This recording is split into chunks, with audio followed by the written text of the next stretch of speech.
hasn't been getting a lot of coverage, and the coverage that it has been getting hasn't been very good. So let's talk about the trail derailment in East Palestine, Ohio. East Palestine's about an hour north of Pittsburgh, almost halfway to Cleveland. Norfolk Southern has a rail line that goes right through town, and this derailment happened right on the edge outside of town on the border of PA and Ohio. Of the cars that crashed, 5 of them contained vinyl chloride. It's a monomer used to make PVC. The reporting on this has gotten vinyl chloride confused with polyvinyl chloride, the polymer made out of vinyl chloride. Now, the reason that this distinction is really important is vinyl chloride is very hazardous and very flammable. Polyvinyl chloride is a plastics that's used in like everything. The other thing about vinyl chloride is that it boils at 8 degrees Fahrenheit, so it's shipped in its liquid form, meaning that when these trains crashed and these started leaking, they weren't just leaking liquid, but they were spewing boiling gas. So vinyl chloride is really toxic. OSHA has the permissible limit of how much you can be exposed to it during an 8-hour shift as a 1 ppm part per million, average over 8 hours. So prior to this, the biggest spill of this chemical was in New Jersey, where one train car and about 23,000 gallons of vinyl chloride were spilled, but it didn't catch on fire. Now, this crash in Ohio has 5 train cars. These kinds of tanker cars can carry between 25 and 33,000 gallons. Let's call it 250 to 250,000 pounds of vinyl chloride. That's per train car, 5 train cars. There's maybe 1 million pounds of this toxic chemical spilling into the ground and also boiling off into the air. But then it caught on fire. I think this is where the reporting is really bad, because no one is mentioning what the byproduct of vinyl chloride burning is. Of the many byproducts of burning vinyl chloride, one of them is hydrogen chloride. Hydrogen chloride is really unstable and latches onto water, like just water vapor in the atmosphere, and that turns into hydrochloric acid. So right now, government officials from the railroad, both the governor of Pennsylvania and Ohio, are calling burning off the 1 million pounds of this stuff a success, but not mentioning that it means that we have hundreds of thousands of pounds of acid in the air, potentially. Now, ever since engineering school, I've studied a lot of industrial accidents. I just find it really fascinating, and organizations like the Chemical Safety Board, NTSB, and OSHA all have like really good reports available to the public. I think as a designer, it's really good to learn about mistakes. When looking at these kinds of industrial disasters across time, there are a couple things that are pretty universal across all of them. One, the responsible party, in this case, Norfolk Southern Railway, always plays down the reality of the situation. Politicians also just repeat the same lines, and then news outlets just repeat the same. So all we're hearing is the responsible party's word. Welcome to another episode of the Nick and CJ Show. I'm one of your hosts. I'm CJ. What's up, Nick? What's popping, people? My friends, my family. We are back again. Another great week of RBN Lives. Welcome, my friends, my family. Hope you guys had a great weekend. Very exciting weekend. Had a great conversation with my man Kid on Saturday. Hopefully you guys check that episode out. Nice. It was very fun. Kid is always a fun guest to have on. And those are the kind of people I enjoy talking to, independent journalists, anti-imperialist journalists, and the such. JB killed it on Sunday. I was having a good time. Like this, obviously Super Bowl, Kansas City won the Super Bowl, and I'm gonna say this because I'm probably gonna make a lot of people mad. I always do when it comes to football stuff because I'm a big combat sports guy, right? I love boxing, Muay Thai, kickboxing, UFC. They had a big title fight this last Saturday. Volkanovski versus Islam, champion versus champion. Very great, fantastic fight. I enjoy that more than Super Bowl, right? But I'll watch the Super Bowl because it's a holiday. The Super Bowl is like almost, a holiday. pretty much. Especially in Kansas City, because Kansas City is it's not a small city, but nothing really happens here. Like the fact that the Chiefs is doing well is like, oh, everyone's super excited about that. So the Chiefs going to Super Bowl, like it's more festive here than like Christmas. Like, I'm not even joking. Like it's like an insane holiday feeling. So I was at my family house, and we all was hanging out. I got a gigantic family. A lot of them live in Kansas City. We have a giant festive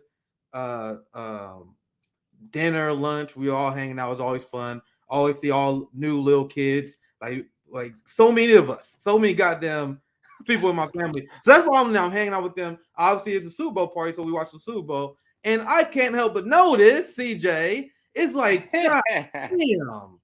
God damn, the nationalism. I had to turn it off. The militarism. And I know people like, come on, Nick, have some fun. I did. I was with my niece. I was with my nieces.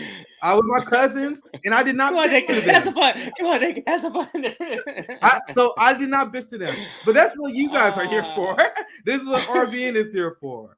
So I'm watching Super Bowl at the beginning. Unbelievable amount of nationalistic, militaristic propaganda being pumped into the American people. And then CJ, there was like, oh my God, we got the first female fighter pilot crew. Then they flew over. It was a big celebration in the military, which the NFL essentially is. They're like, oh my God, look at our first female flight crew. We got all female here, Army crew, just in case we need to drop the nuke. You know, we might have a female doing it. That's essentially what they're telling us. And Super Bowl. And then they went to a national anthem, and this dude started crying in the middle of the national anthem. I'm like, oh, Jesus fucking Christ. Oh my God. So I missed a lot of bad stuff because I turned that shit right off. I was like, oh, like right when I got on there and they started talking about Pat Tillman. What was that in the beginning of the game? I said, oh, I can't do this. Oh, yeah. See, I turned that shit off. I saw this afterwards on Twitter because I wasn't paying attention that much. My family, obviously, there's a lot of people not political. These are people who don't vote, guys. My family full of people who don't vote. That's why I tell you. That's why I never discounted 50%. People are like, oh my God, black people vote Democrat. I'm like, nigga, most of my people in my family don't vote, so that don't make no sense to me. So most people, and to be fair, most people in my family are normie as hell, and they were watching. They were like, oh my God, the Super Bowl ads. Oh my God, we got Super Bowl ads. Isn't that interesting? They spend millions of dollars on ads, and I'm like, I could not give a fuck about these goddamn ads. People are excited about watching ads. I'm like, I'm watching Super Bowl. Literally, one play, 5 ads. Another play, another 5 ads. And there's a logo over here. I'm like, dude, I can't do it, bro. I can't. No, and Super Bowl. The Super Bowl is the Super Bowl of capitalism, of advertisement. Yeah. That is literally the whole game. That's the reason why the game is pumped up. You think, oh, everybody want to watch football. No, motherfucker. This is the biggest day, the biggest event for advertisement, bar none. Like, this is it. This is it. So considering that TV's all about advertisement, people think that TV is shows with advertisement on the side. No. TV is advertisement with shows on the side. Yeah. So that's how they went from having, do you know back in like the 60s, for example, there used to be like 45 seconds of commercials. Do you know now it's like 8 minutes of commercials? So this is the reason why you don't see theme songs, Nick. People don't talk about this. This is the reason you don't see theme songs. They cut it out so they can add 2 commercials in. Yeah, that's why they cut that shit out. Go ahead, Nick. You're gonna. No, you're exactly on point. And this is exactly what I mean. This is the largest audience possible. So what do our establishment do, knowing that millions upon millions, I mean hundreds of millions of people are about to watch this event, make it the most nationalistic, pro-USA militaristic nonsense. Obviously, we can't play for copyright reasons, but if you guys see the first 15 minutes, and I was literally like, can you guys start the fucking game? Start the game. Like, and then they were talking about how this NFL player, I don't know this guy's name, I'm not throwing a shade at him, but this guy was like, I can't wait till the national anthem hits, because once the national anthem hits, that's what I know is real. And that makes sense, because as someone who's an athlete, you need these moments, these big moments. But the announcement team and the entire presentation around the national anthem, they had the country singer singing it, the bombs going off, the military jets. And it's like, gee, this is what you guys say happens at the DPRK. This is what you guys say happened in North Korea. You guys hear what they say about North Korea with their insane militaristic displays? That's what happened at the Super Bowl. And it makes me cringe. And then you had the ads. I can't stand it. I can't stand the ads. And people, my family, people at the Super Bowl party, they were like, "Oh my God, look at a celebrity! There's a celebrity! Oh my God, look at this!" And as someone who I've explained this many times, I hate celebrity worship, I hate celebrity culture. Combine that with capitalism and ads, I'm like, dude, I can't do this. So I wasn't paying attention. That's why I missed the Pat Tillman part, because there was like a part where I'm done. Like, I am tuning out, but I didn't want to ruin it for people because I'm not that guy. I'll let everyone enjoy the game. I wasn't calling out all the bullshit. I want to explain to you guys, because that's what we do on the channel. What the hell is going on? Especially with the Pat Tillman. I think this is a good story I want to lead with. Based on the intro conversation, I know I'm ranting, CJ. We get an introduction soon, but this is what I saw afterwards. Because after like all that bullshit, I was like, all right, I was hanging out with my cousins. Like I have so many little cousins and little nieces and this is like one of my few chances I always get to hang out with them whenever we have these big family events. So we were, it's time to wrestle with Nick. They all know it's time to wrestle with 5 minutes. I was playing with them, whatever. So I was like, fuck this. I missed this part apparently. So I looked it up, and it had Pat Tillman. And they had people that was part of his foundation at the event, and it was honoring his memory. But the problem is, through the militaristic fever that's going on through the presentation at the Super Bowl, they whitewashed his story completely. Most people, to this day, and I'm saying this as someone who did not know this until maybe like 3-4 years ago, like the story of Pat Tillman, that shows how we are the most propagandized country because everyone lies about it. Everyone in the media. They will say stuff like, Pat Tillman was a hero who quit his NFL job and died in service of his nation. He died in service of his nation. No, Pat Tillman went to Iraq, saw it was a fraud, saw what they was doing was illegal, called for the end of the Iraq War, and then he died by friendly fire, CJ. Friendly fire. And then they covered it up. And they wonder. They kill him. But go ahead, CJ. I know you want to chime in. No, I never talked about this or heard anybody talked about it. But did he express his discontentment with the war, and then he was friendly fired? Because that doesn't CJ, seem like I can read a little bit of the article. I can read a little bit of the article, and then you can chime in here because that was just my long preface. Anti-war voices accuse Super Bowl of hijacking the Pat Tillman story. One journalist reminded readers that the NFL star and Army Ranger called the Iraq invasion and occupation fucking illegal and was killed by friendly fire. In an incident the military covered up and tried to hide from his family. And not only did they hide it from his family, they tried to hide it from the nation. Because as he was introduced, here, I'll read this part. Advocates of peace and human decency on Sunday escalated the National Football League's whitewashing of a former Arizona Cardinal and Army Ranger Pat Tillman's death in Afghanistan by so-called friendly fire and the military subsequent cover-up and critical details emitted from the glowing patriotic Super Bowl salutes. As a group of 4 Pat Tillman foundation scholars chosen as honorary coin toss captains at the Super Bowl. See, that's why I wasn't paying attention to the coin toss, so that's explains why I missed that part. They said when they was playing Tillman, they was told he gave up his NFL career to join the Army Rangers and ultimately lost his life in the line of duty. That's one hell of a lie by omission. That's a gigantic lie by omission. So he was. But you see how it's just a few words. You see how just a few words, Nick, and this is why people downplay propaganda. But just a few words changes that whole thing. Pat Tillman, who enlisted NFL star, who enlisted into the military, discovered it was a sham and was killed by friendly fire. You see how that's it's literally maybe 15 words, completely different story about the same event in person. Go ahead. You see how strategic they are with the propaganda to change. Yeah, he technically did die. He lost his life and duty. But when you say it like this, it's like he was like saying it the way they did makes it like he was like a proud service person, proud of his service in the area. He died honorably fight. No, he was killed by the military for after criticizing the war. And there was a movie, Nick, go ahead, called In the Line of Duty. So the phrase "in the line of duty" means you were killed doing something brave. That is literally what it figuratively means culturally. So you don't have to say that's what that means. And this is what propaganda understands. They take figure of speeches because they know it has a meaning of its own that they don't even intend. But you don't have to even say it. You get what I'm saying? It's killed in the line of duty. We didn't lie.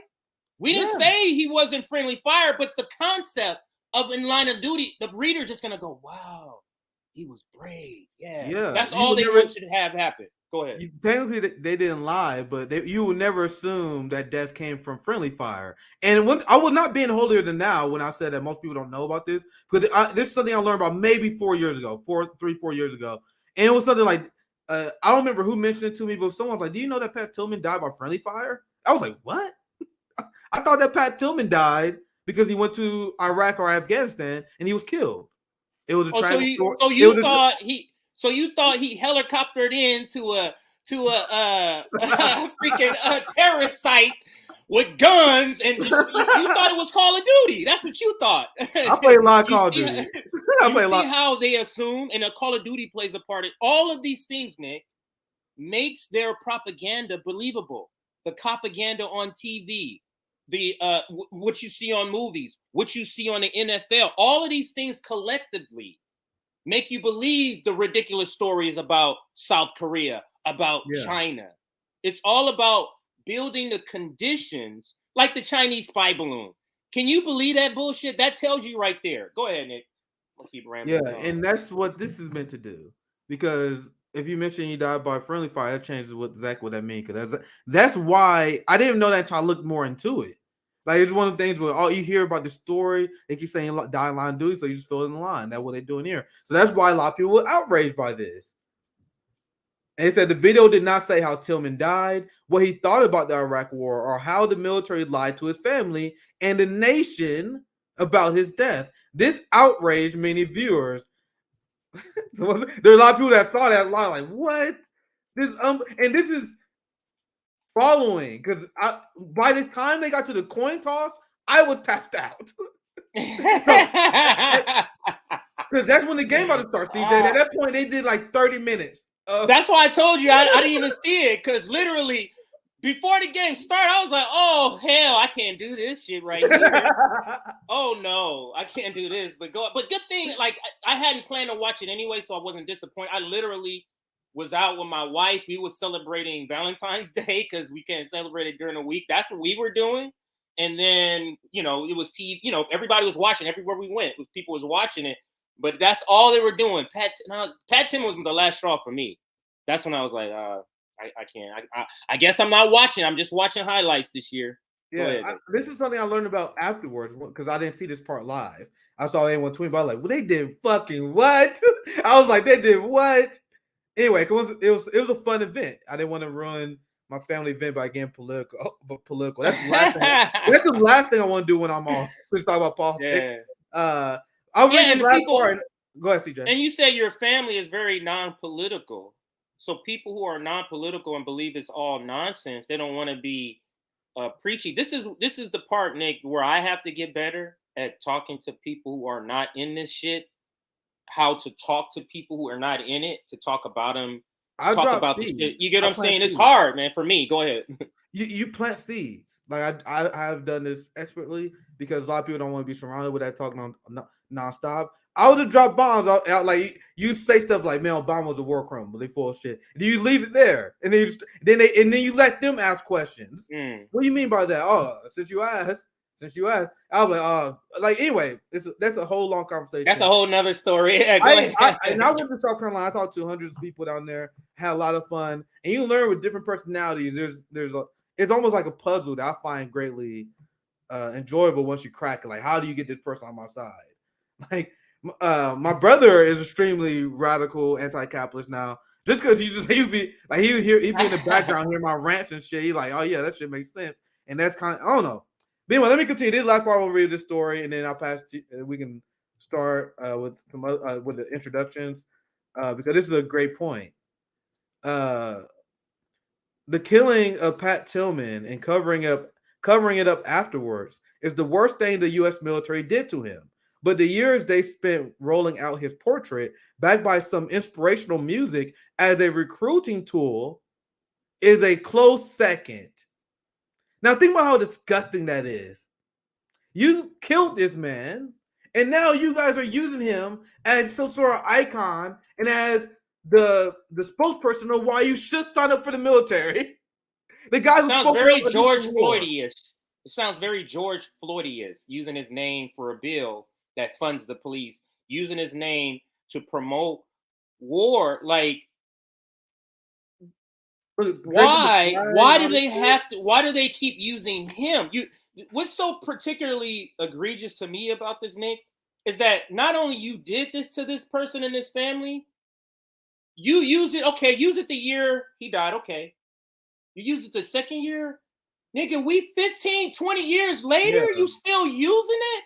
That is disrespect. Go ahead, Nick. You were gonna. It's almost like it's a flex. Like you say, it's a disrespect. Almost like it's a flex. It's like you think you're gonna speak out against all wars. You're gonna try and lower our morale. Yeah. We're gonna kill you, and we will use your face as a token for war recruitment. Take that. It's the ultimate evil flex you can have on someone who dissents. So that just show how disgusting the propaganda that we see on the NFL games that once again I can't stand. As someone like I struggle, and this is mostly because growing up during stream culture, but I really struggle watching advertisements. Like it would literally take me out of a whole fucking show. Like I'd be in the show, like, yeah, this is good ass shit. Then they cut on a fucking Burger King commercial come on. I'm like, oh, I don't know, I'm fucking out of it now. But so I hate watching advertisements. So I watch fucking NFL football literally every 2 to 3 minutes, and I'll be with my brother. My brother, who was the one who moved in recently, he's a big NFL head, and I'll just be joking with sometimes. I'm like, bro, you realize there's been 5 ads before the last play, right? You're like, shut up, Nick. But I used to like football back when I used to play. I used to play football in high school. This is during the Priest Holmes era. I used to love that era. Oh, which is why Priest Holmes is freaking dope. That's why it's weird now, because I was super into the Chiefs, super into NFL back then, but now the Chiefs win the Super Bowl. Now I'm like, man, I really can't find myself to give a shit. it don't feel like my accomplishment. Like I wish, and I'm not trying to be like virtuous or anything. I like envious of people. Like people would take it as like their personal accomplishment. We won the Super Bowl. I'm like, nah, nigga, Patrick Mahomes. This is his. This is his. The people on the field getting paid millions. Yeah, this is not my accomplishment. I did nothing. This is how I feel. I'm not telling you to feel this way. But this is why I'm not personally excited, but I'm not into it. Like when we had combat sports, it's different. You had years of fights, like 20, 30 plus fights, no one getting your way, hard work between you and your coach, you and that man locked up in the cage together. Very interesting stuff. Watching some guys and throw football and then watch 5 commercials in between it, not for me. Now I used to like it back when I used to play, but now that I stopped playing and I don't have to analyze the game no more, I'm like, I'm good.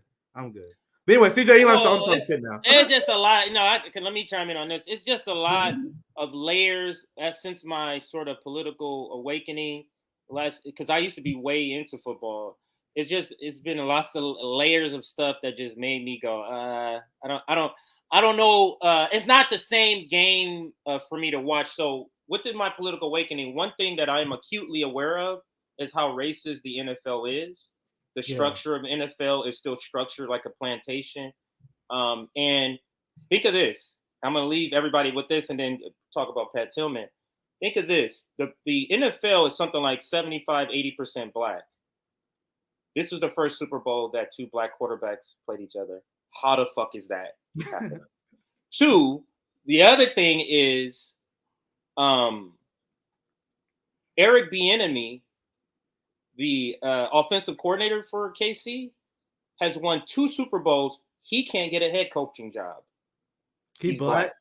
He's black, like dark black too. That's all I know. Yeah, he is the offensive coordinator, the one that's calling all the offense. And that's our best shit. Is that's offense. Him. That's the best shit. Yeah, he can't get a head. He can't get a head coaching job. So it's just a lot of different just layers. You got all the owners are white, most of the head coaches are black, and how are we talking about Tom Brady as the greatest quarterback? We're talking about all these white faces in NFL, but they're 75% black.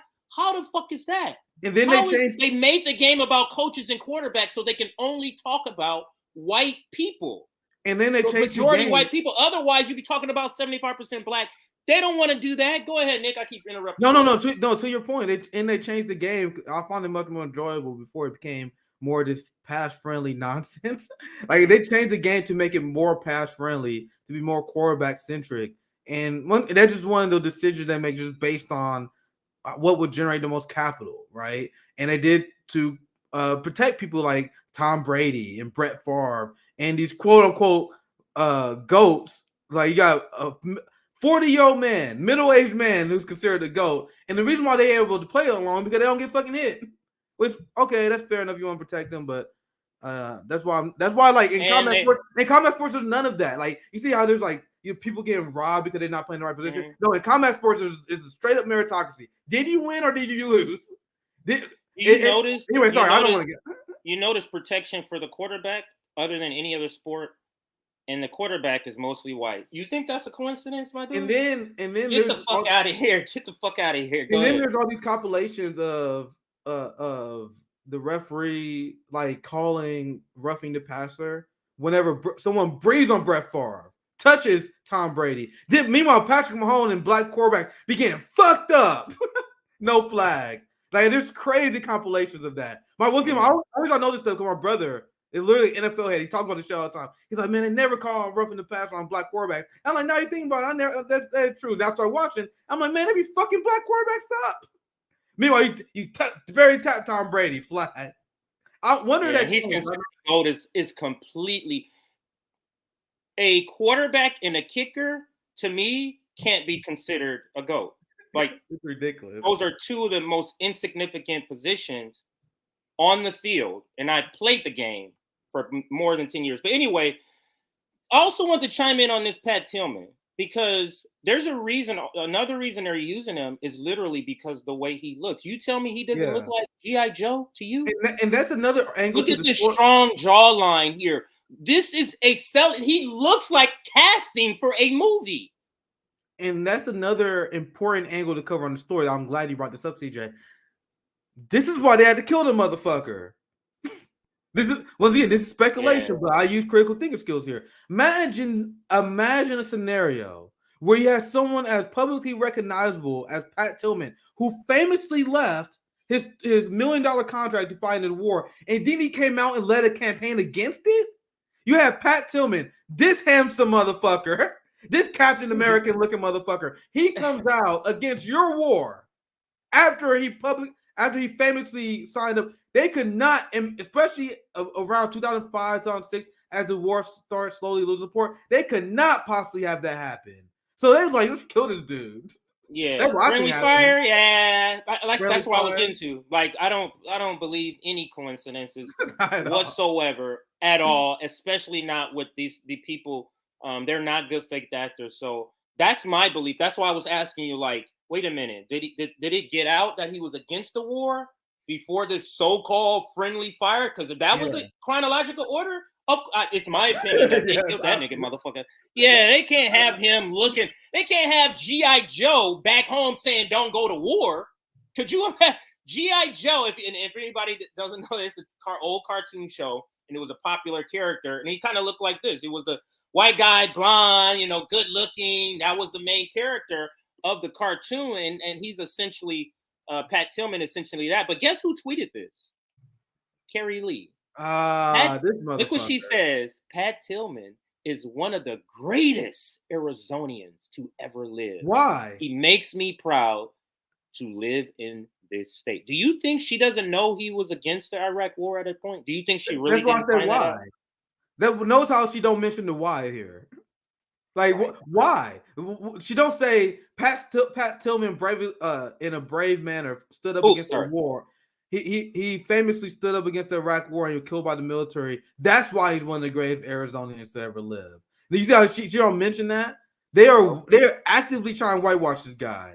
No, it's the same reason that Matt Dust doesn't mention things when he's debating or when he's talking. It's the hopes that the listener don't know the information. So now the propaganda is for those people. It's not for people who have knowledge. You get what I'm saying? Yeah. And so she doesn't leaves it out so you can just go, wow, yeah, look at that guy. Just off his picture, you start to get emotional. If you're patriotic, you'd be like, look at him. Why did the terrorists have to take away him? Not terrorists. Your fellow imperialist soldiers took him out. Go ahead, Nick. This is why politicians are so disgusting, and I have no tolerance for people who still apologize for them. Like if there's anyone on the right who believe that Carrie Lake is fighting for them, she is literally using the death of someone who was killed by the military because she's in Arizona. That's why she tweeted this out in order to like, this is the greatest hero Arizona ever known. Look how close I am to Pat Tillman. She's using his death to boost herself politically. Insanity. It's the scumbag moves that politicians can do. They can do stuff like that. Like I couldn't do that. Like I wouldn't be able to do stuff like that and not feel icky as shit. Like and not sleep. I'm like, that's damn, the reason why I couldn't be a politician. That? I be thinking like, what my mama saw that shit? Like, what my brother see that shit? Like, hey, Nick, what was that shit you did? Like, these are things I couldn't do. Like, these are things I think about. Like, what if I just say something? My mama fucking saw that shit, right? These politicians don't give a fuck. Like Joe Biden would. He would reel out Tyre Nicole's family. They will do all the shameless shit without blinking. AOC will go on Rachel Maddow and tell you how great Joe Biden is. Katie Porter will go on fucking Chris Hayes and tell you how the IRS is fighting for poor people and gonna tax the rich. They will say shit as lies out in open with no shame.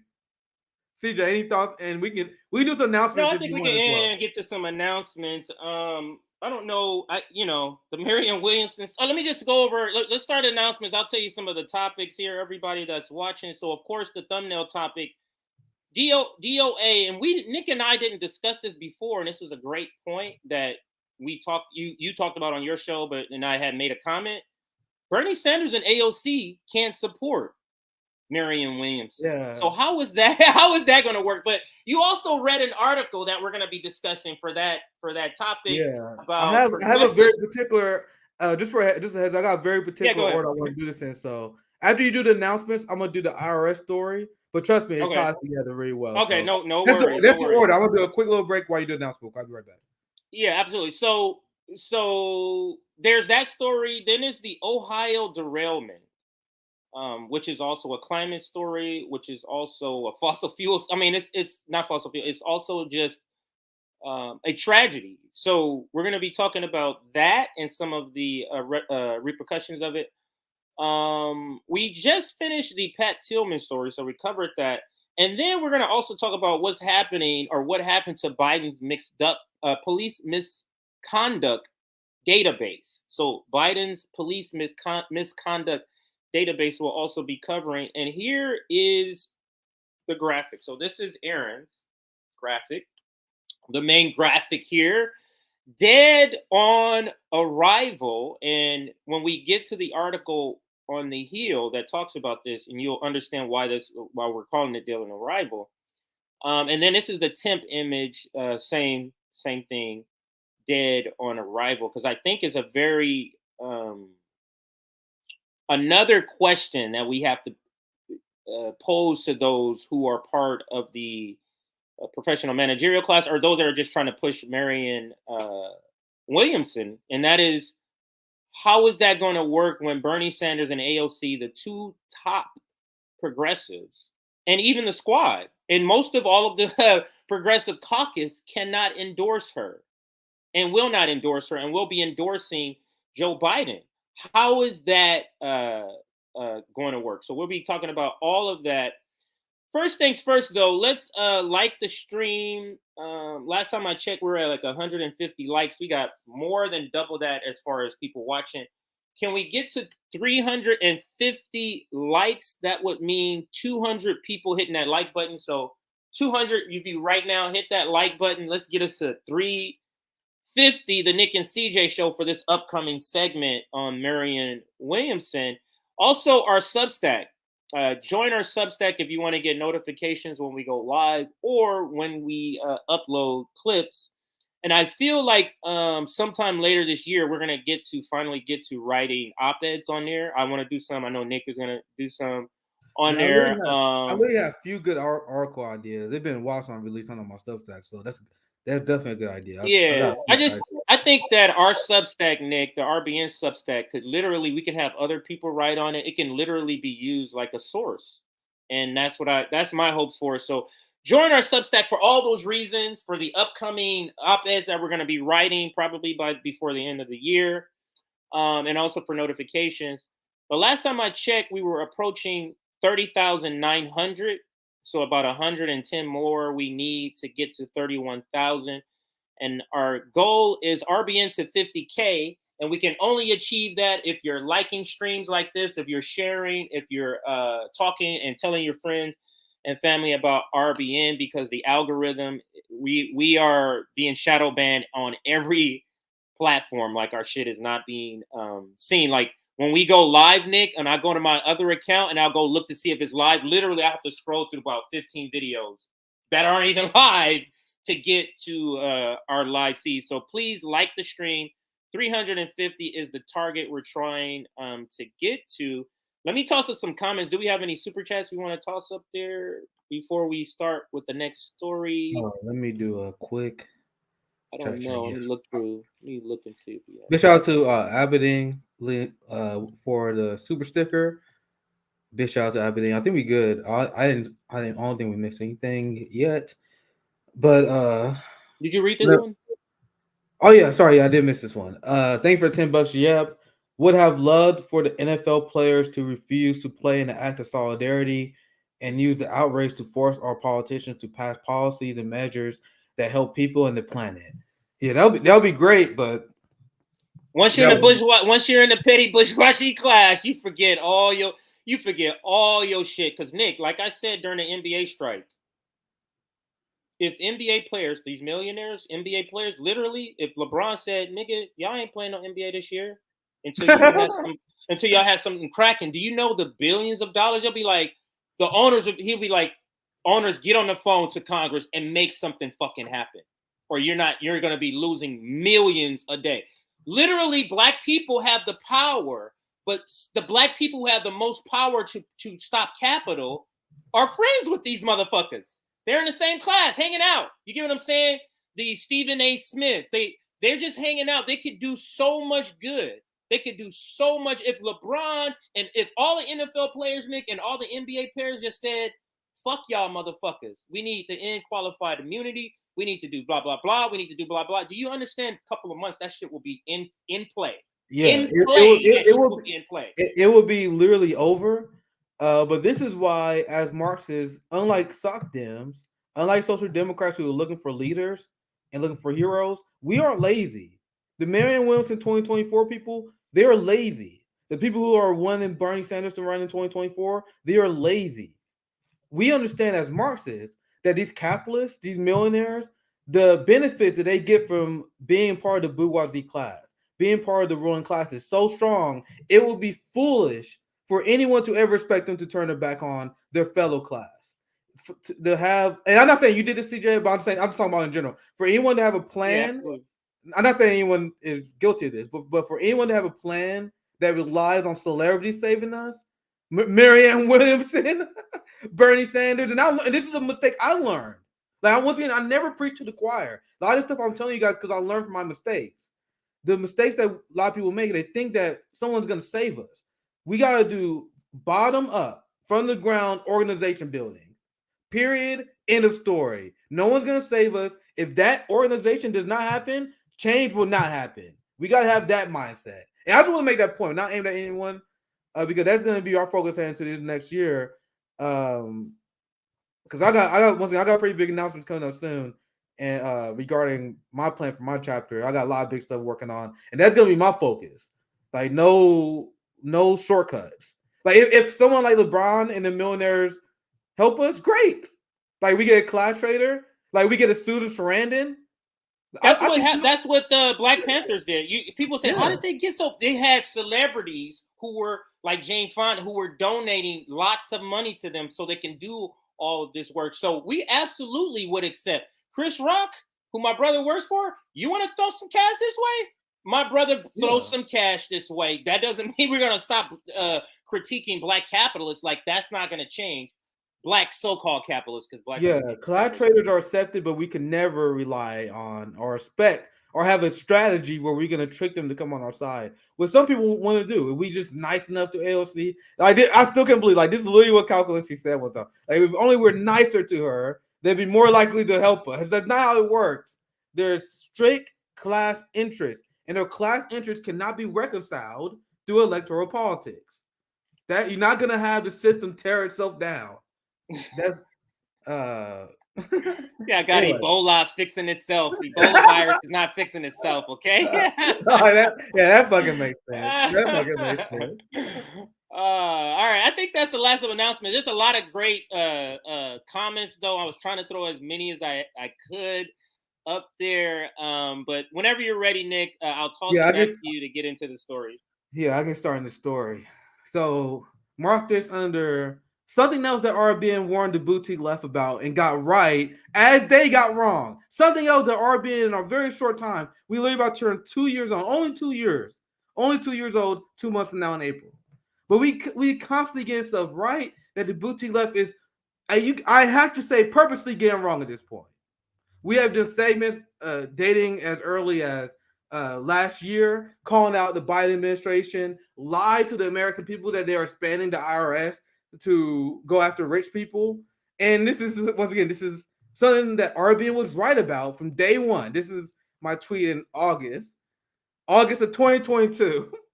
And this lie was being repeated so much that I had to tweet this out, and it got over 4,000 likes.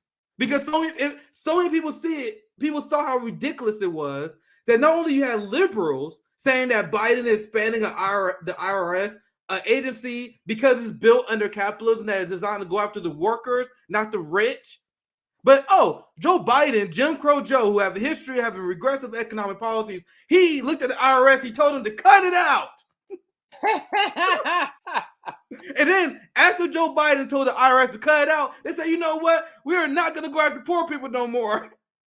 This is the reality. This is the political fan fiction that Alexandria Ocasio-Cortez lives in. This is the political fan fiction that Katie Porter lives in. And people call RBN toxic because we go after AOC and the boutique left because they virtue signal over Medicare for all. They are class enemies of the highest order. Do you guys understand? This is AOC, just one of many. I literally had to pick what tweet I want to pick. I picked this one because this one pretty recent. Like if you search AOC and IRS, constantly defending the IRS. Yeah, Ted Cruz said, abolish the IRS. The AOC, notice how Republicans are frothing at the mouth to abolish the few enforcement mechanisms that would target that would target large-scale tax evasion and neo-Nazi groups. CJ, AOC is telling us that Joe Biden, Jim Crow Joe, is expanding the IRS to go after white supremacists. Like, do you think she's really getting this wrong? This is where I'm now starting to get into like, this is not, did I do that? This is not that. This is not that. This is a person can't keep getting things this wrong unintentionally. And if she's doing it intentionally, what the fuck are we doing here with her? And people like Kyle Kalinske will tell you that she acted in good faith.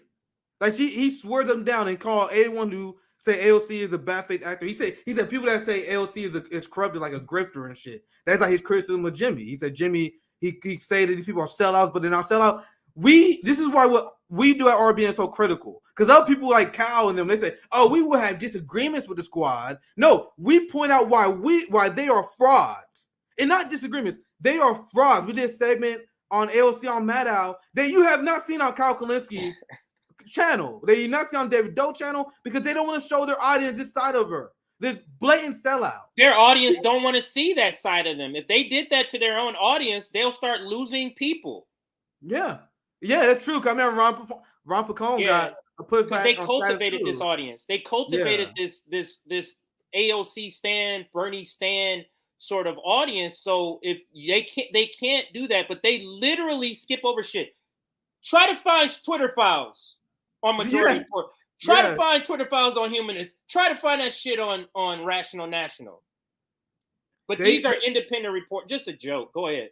Yeah, they literally lie by omissions to their audiences. They are propagandists at the same level of MSNBC. They will never show this tweet, do a breakdown while she lying to you. They will never do a breakdown on how she was lying and gaslighting people on Rachel Maddow, how she was engaging in anti-blackness by propping up the George Floyd bill. So this is why RBN has to exist. And this is why we do what we do, because no one else will explain that these people are corrupt and they are acting in bad faith. They will say at best, remember the break, they will say at best, I am critical of them sometimes. I disagree with some of their actions. No, They are corrupt, and this is why. Look at what AOC is saying here. Let's break down why this is ridiculous.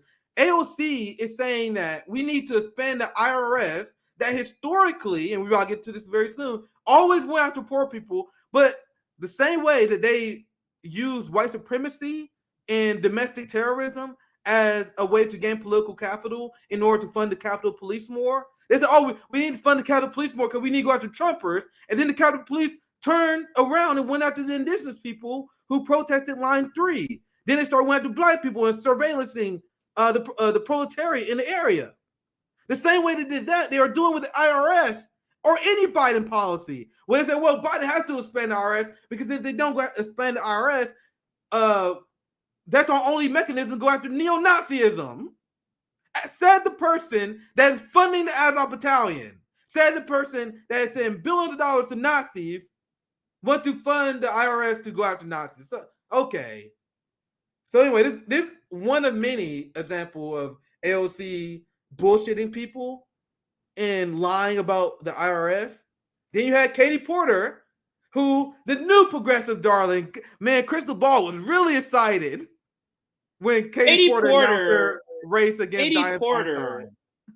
For us, Nick, maybe we should start covering Katie Porter more. Katie Porter is that progressive that's kind of flying under the radar of radical leftists from really critiquing her. She is terrible, my dude. She's like Ro Khanna level. She is terrible. But if you go and look at the content, Majority Report, all these people, they act like she is the second coming. I was like, Katie Porter, nigga, she is terrible, and she is literally Orange County. So she's probably her area is probably like 30 minutes from where I'm at, and she is awful. These milquetoast people, Nick, they put up like they talk about them like you and I talk about Shama, and it's so crazy to me. I'm like, what? And now Jason Call, and he ran last year. Jason Call, friend of the show, he was on a network, and I'm not here to badmouth him, but he's really the only one right now pushing Marianne Williamson, and he's saying stuff like, we need somebody that's really gonna bring it to him. Somebody that's. I was like, she is none of that. She is none of that.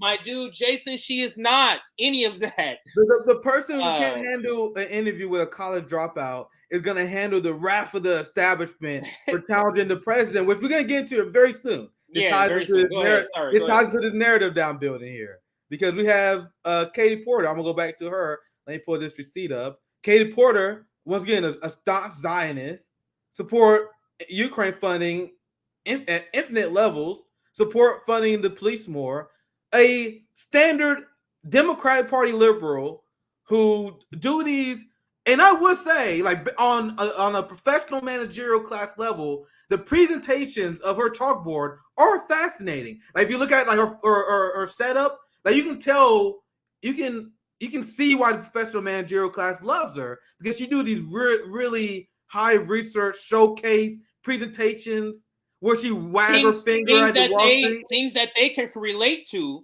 from the classes and colleges that they went to, right? Yeah. That's how they can relate. Go ahead. Yes, but it literally meaningless, right? Like it's literally meaningless because she support policy that literally prop these people up. And they mostly for show, and literally nothing comes of these little showcases. So because of these showcases, despite her not having any policy that goes with it, people believe that she's progressive because she do these shows or whatever. But her record is horrible. Record on war, her record on Israel, everything is horrible. Katie Porter defends vote to expand the IRS. And let me tell you, Katie Porter, because she had these very sophisticated professional managerial class presentations, they picked her to be the one to manufacture consent on the IRS. And I covered this months ago as well. I don't know if you remember this. Like she was on MSNBC and she was giving this long spill where she was like, yeah, you understand the IRS is different this time. We're really going to go after the rich. The reason why they don't go after the rich before is because they didn't have the resources to go after the rich. If only we give them more resources, I promise you they go after the rich. The only reason they don't go after the rich is because going after the rich is hard. Give them more money, they go after the rich. Give them more money, they go after the rich. Give them more money, they go after the rich. She was the one. And then all the boutique left, all the progressives fell in line and started repeating it because they saw Katie Porter saying it. Now, back to reality. Something that the boutique left knows nothing about. down to the substance, stuff you'll never see on TYT and the Boutique Left channels. The IRS, Biden's IRS, plans to raid workers' tips.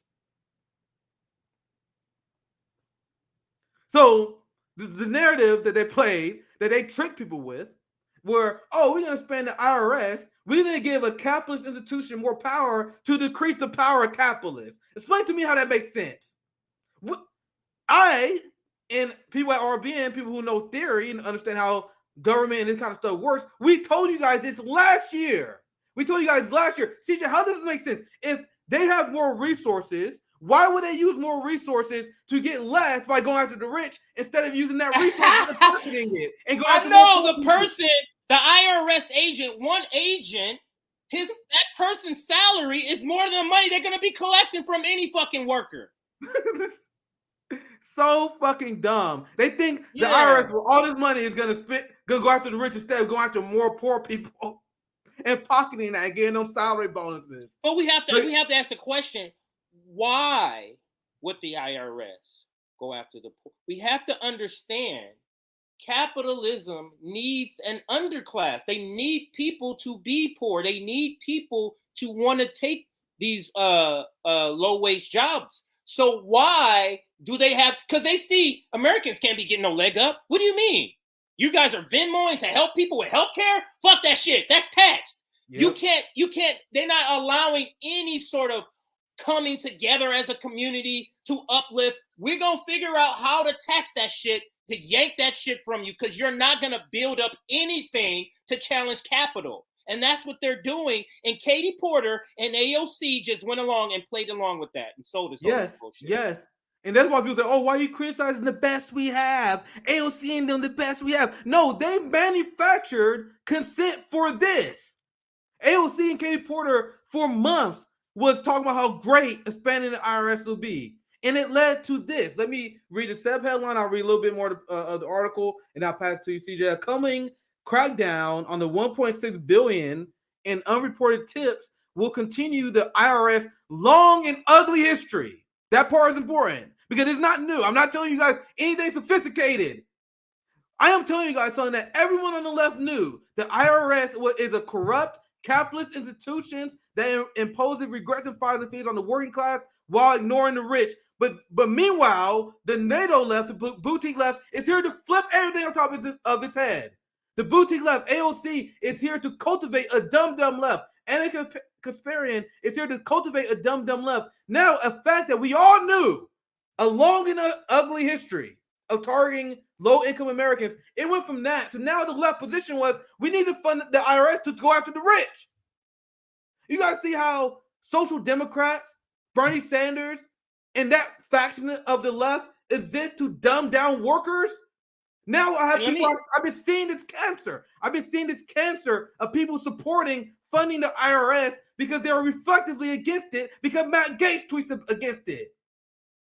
It's unbelievable. These professional managerial class and how we're teamed up, they're really fucking over workers and poor people. And we have to understand, because this story, Nick, illustrates what Malcolm X and MLK. These are white moderate. Yep. We need to update the understanding because it's no longer white people who are doing the position. Yep. The role of white moderate is literally now the updated version of white moderate that he spoke about. It's progressive. And this story is proving and showing that. Oh, the IRS is doing this because they're just more concerned about civility and order. And their leadership wants this. So I'm not going to push back against it. We want to go after the poor people so that they can't build up a movement. And we have these leftist people who are shielding that strategy of extracting wealth from poor people. This is what makes them the white moderate. They claim to be our friends. They claim to be here to help the worker. And they're doing exactly the opposite. Go ahead, Nick. That's perfectly said, CJ. I'm going to read a little bit of this article, and then I got one more receipt on the story. Just to show you guys some more context here. When President Joe Biden signed the Inflation Reduction Act last year, the White House touted how the bill's $80 billion in new funding for the IRS will make our tax code fairer by cracking down on millionaires, billionaires, and corporations that evade their obligation. It now appears, who could have predicted this, that some of those resources and some of the coming crackdown on tax evasion will quite predictably, and to be fair, this outlet or this writer did predict this as well, because actually I'll kind of spoil it because that's the story I want to get to later. They quite predictably aimed at individuals earning considerably less. So literally everyone who has any basic knowledge, CJ, was like, okay, Jim Crow Joe is about to spend the IRS to go after poor people. Literally everybody whose good faith saw what was happening, not just RBN. I was calling it out, but it's easy to call out. Like, how do you not get that right? How is that not obvious that is what's going to happen? This week, the Treasury Department and IRS announced plans to overhaul existing programs that track tips earned by service sector workers. The new Service Industry Tip Compliance Agreement program will take advantage of advancement in point-of-sale time and attendance systems and electronic payment settlement methods to improve tip reporting compliance. Now, check this out.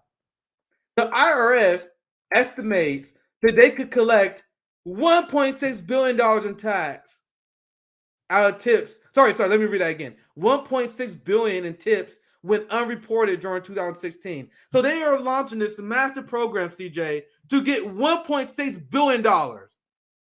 I know you were thinking, oh, that's a lot of money. That's nothing. $1.6 billion? Nigga, that's probably like Walmart tax fraud alone, let alone the tax fraud and schemes that the ruling class is pulling. 1.6 billion. When you're Amazon should be paying literally tens of billions of dollars. Just that's one company. So when you're talking about they're extracting this money from workers and tips, like just think about that, Nick. And when I was a server, I had to report my tips in a machine. This is what capitalists do. Nigga, you ain't getting no advantage, motherfucker. Yeah. We created the system to debilitate you, so you have to be here a worker bee, and you think you're about to get a step up? Fuck you. That's what the system is telling us. Yeah. And they ain't allowing no step up at all. This is why, Nick, you get JB got an increase in one thing, Social Security, you're getting a decrease in disability, motherfucker, because you ain't building no nest to get no advantage. Go ahead, Nick. That's such an important point because 1.6 billion, CJ, that's nothing. Like, so this is not like because they want to raise more money. Because they want to raise more money, they will go after the ruling class. This is a flex. This is an assault on workers. Just so capitalists, like, you will know your fucking place. It's a power move that these people do. Right. It ain't really want to raise money. They find different ways to do it. But they launched this new program. And especially after this, and we all learning, we all becoming better people living within the capitalist empire, which is impossible. There's no ethical consumption under capitalism. We can only do the best we can. But after this story, I implore everyone here, and I mean this sincerely here. I'm gonna start doing this as well. I'm gonna be better with this as well. Tip using cash. Never, ever tip on the bill. Never. And one thing, I'm not saying I'm the best at this either, but we must, as a proletariat, become more disciplined revolution. Because they got this, we need to keep the shit on the table. Tip your people with cash. Yeah. That's such a great point. That's a great point, because when I was a server, I had to report the tips that I got on credit cards. But you think I put in tips? I got in cash, nigga. Fuck you! Like, you gonna fucking tax me? And they all knew it. I ain't putting no fucking tip in there for you. Like, the tip. This is what's capitalism doing. The tip. They act like the tip is turning us into the Rockefellers, nigga. The tip is only allowing us to make ends meet, and they're saying we don't want you to be able to make ends meet. And how fucked is that? And that's a whole conversation. Like, our capitalist system is so rapacious that they pushed the cost of increasing wages on the consumer instead of just paying the person a living wage. Now it's upon us. It's like, why are you not tipping well? Then why are you not paying your fucking employee well? Which I do. I am a heavy advocate of tipping well. I think it's a generous thing to do. I think it's a great way to spread love among the proletariat. It's nasty to get a bad tip, and it's still nasty to give a bad tip. So I am an advocate of tipping well. But with that said, we should not live in a system where the wage is dependent on the consumer. We need to seize the means of production and do what every other developed country do. Do you not have these waitresses living on $2 an hour and rely on the consumers for them to have a living wage? This is literally the whole business model of DoorDash. This is literally it. It's the drivers are making money. Oh, I'm making a lot of money, nigga. The customer's paying that. You know how much you got from the company out of the $15 they paid you? $3. That's how they're fucking scamming everybody. The customer, the tip is being included not as something extra on top of the value of your labor. It's being included and packaged as, no, all of this goes for your labor. It's the sort of things that capitalists have developed and willing to do and how they carved it out in law. This is very important. It's carved out in law, these sort of little things they can do to keep capital going. They treat businesses, our system, Nick, even our tax system, treats businesses better than they treat humans. Yeah, it's wild. So last thing I'm gonna share on the story, and then I want to move to the next part of this, because you guys see how the progressives manufacture consent towards this here, to support the IRS, and this show how they are class enemies, because this is not new. As Katie Porter and AOC and the entire progressive apparatus was manufacturing consent that the left position to support this corrupt IRS institution, Biden's IRS in 2022 went after the very poorest taxpayers after Biden increased the funding of the IRS. So literally, as they was gaslighting people, mid-gaslight, IRS was fucking people over with more funding. The portrayal of these progressives knows no bounds. So I'm showing you guys this to let you guys know this is not new, because this is the program.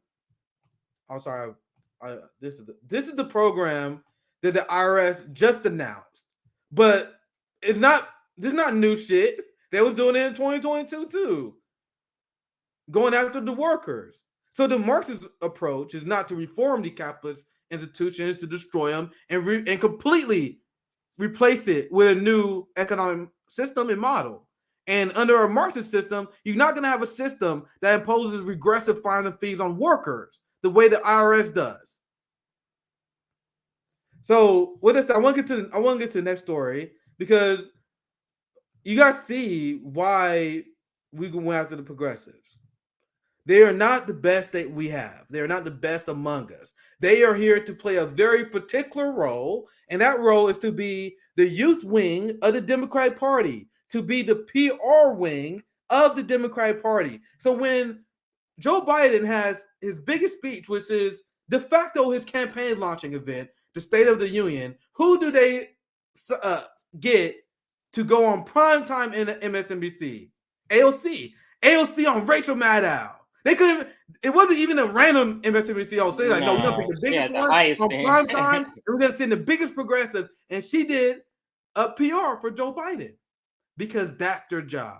They are actively harmful. They will lead workers off the cliff and have them believe stuff like funding Nazis in Ukraine, propping up our corrupt IRS, funding Iron Domes. They will have them think that's the left position. A lot of these people learned the hard way. I remember when Cori Bush challenged William Leslie Clay. AOC, and the second time, didn't endorse Cori Bush because she got to know him because they was on the same Green New Deal committee, right? So this is following the State of the Union. This is what makes Marianne Williamson 2024 such a joke, because it's almost like they didn't even consider this part of it.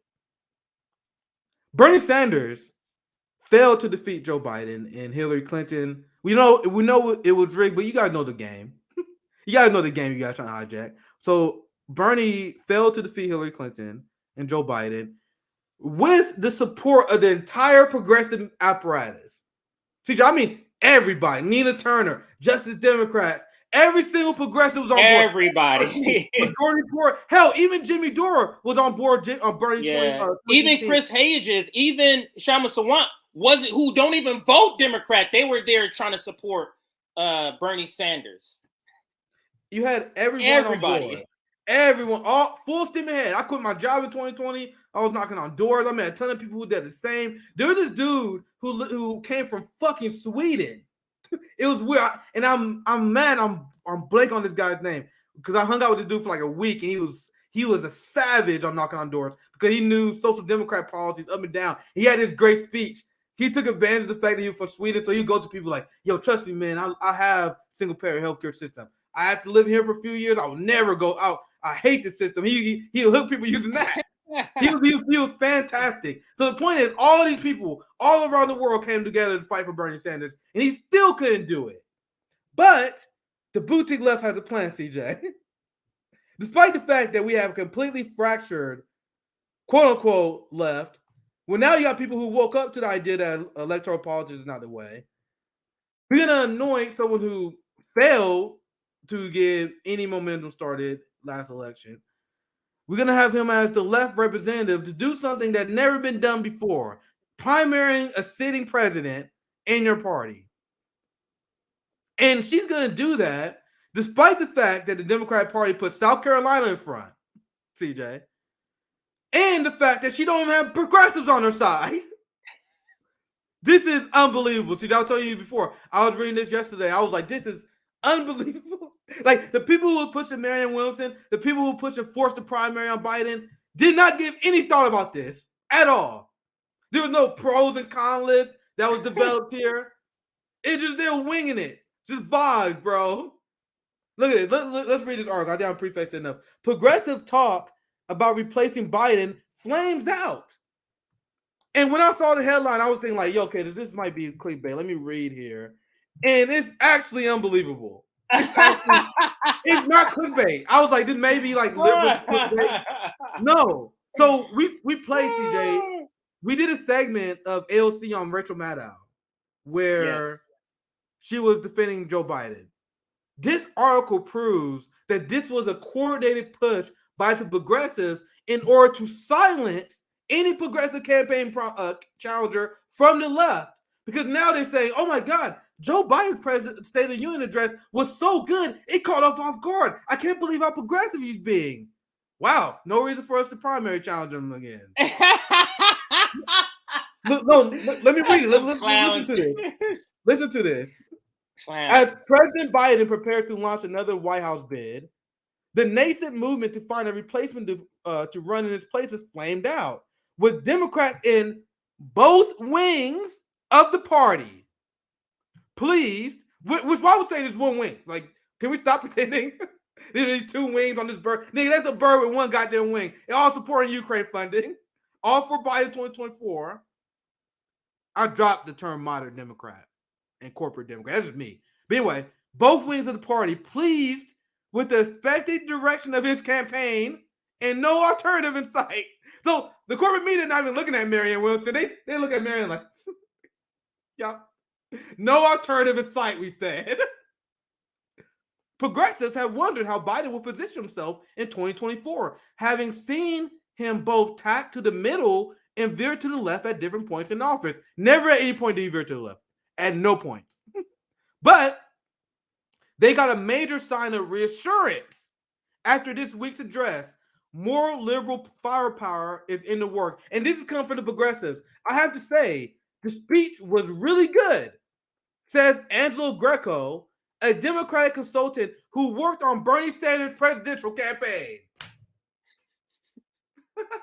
As far as Biden can be pulled to the left, and signal what his priorities are, I thought it was masterful.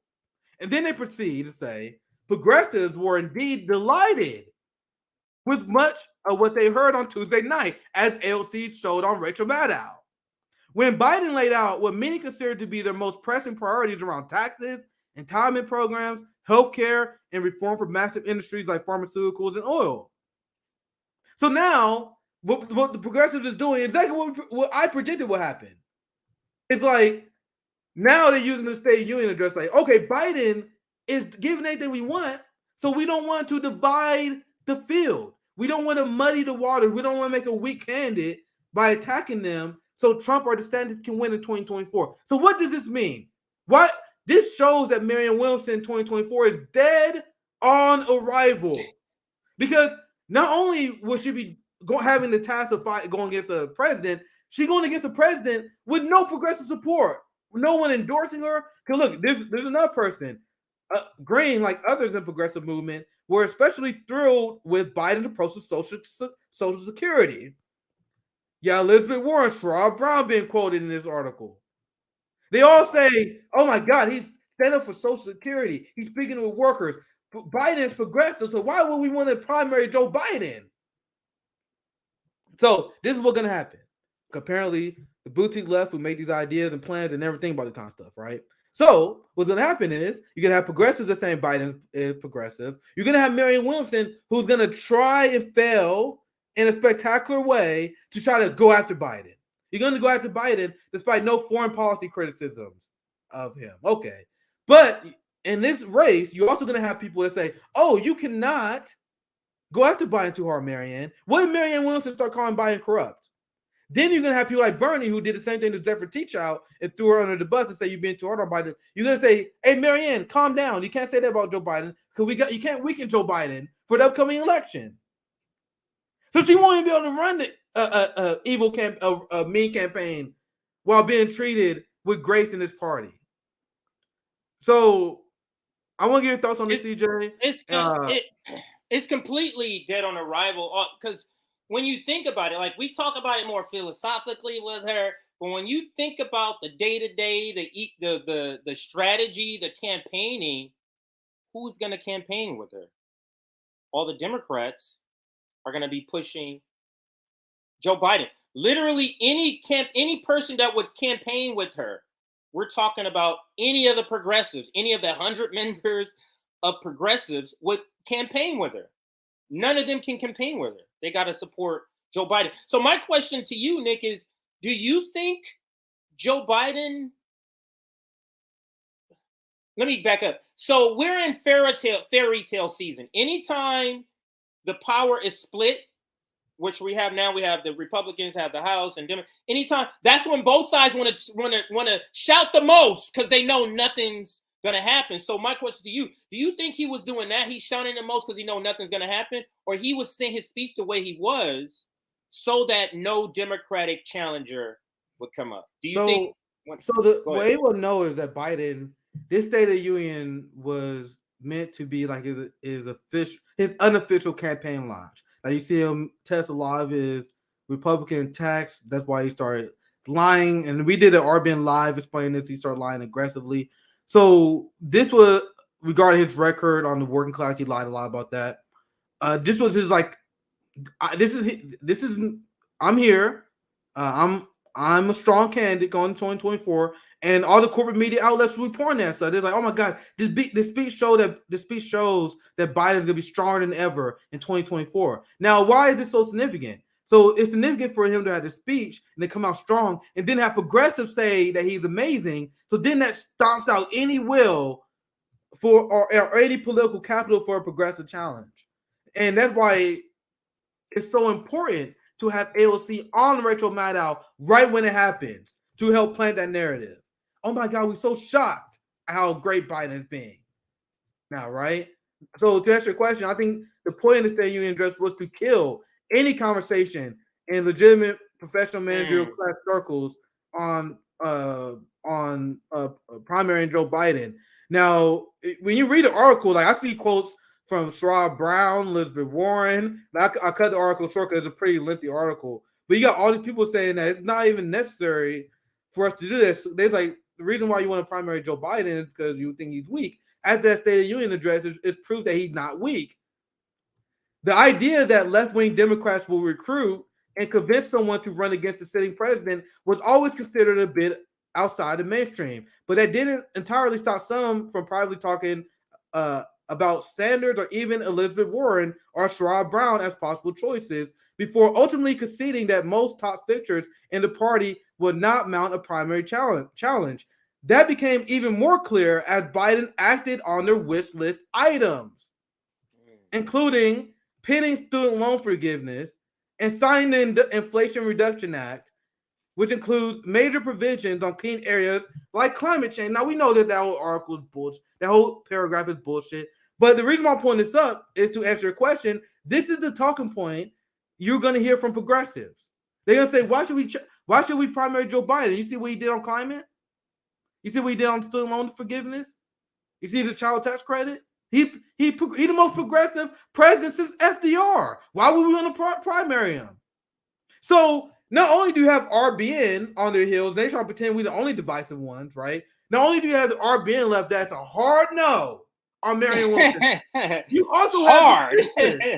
So we are hard no on Marianne. Then you also have the DSA centrist Social Democrats. They're also a no on Marianne Williamson. So she's a no on people from her right and people on her left. But somehow she's gonna miraculously pull together a coalition that's going to dethrone the Democratic Party establishment.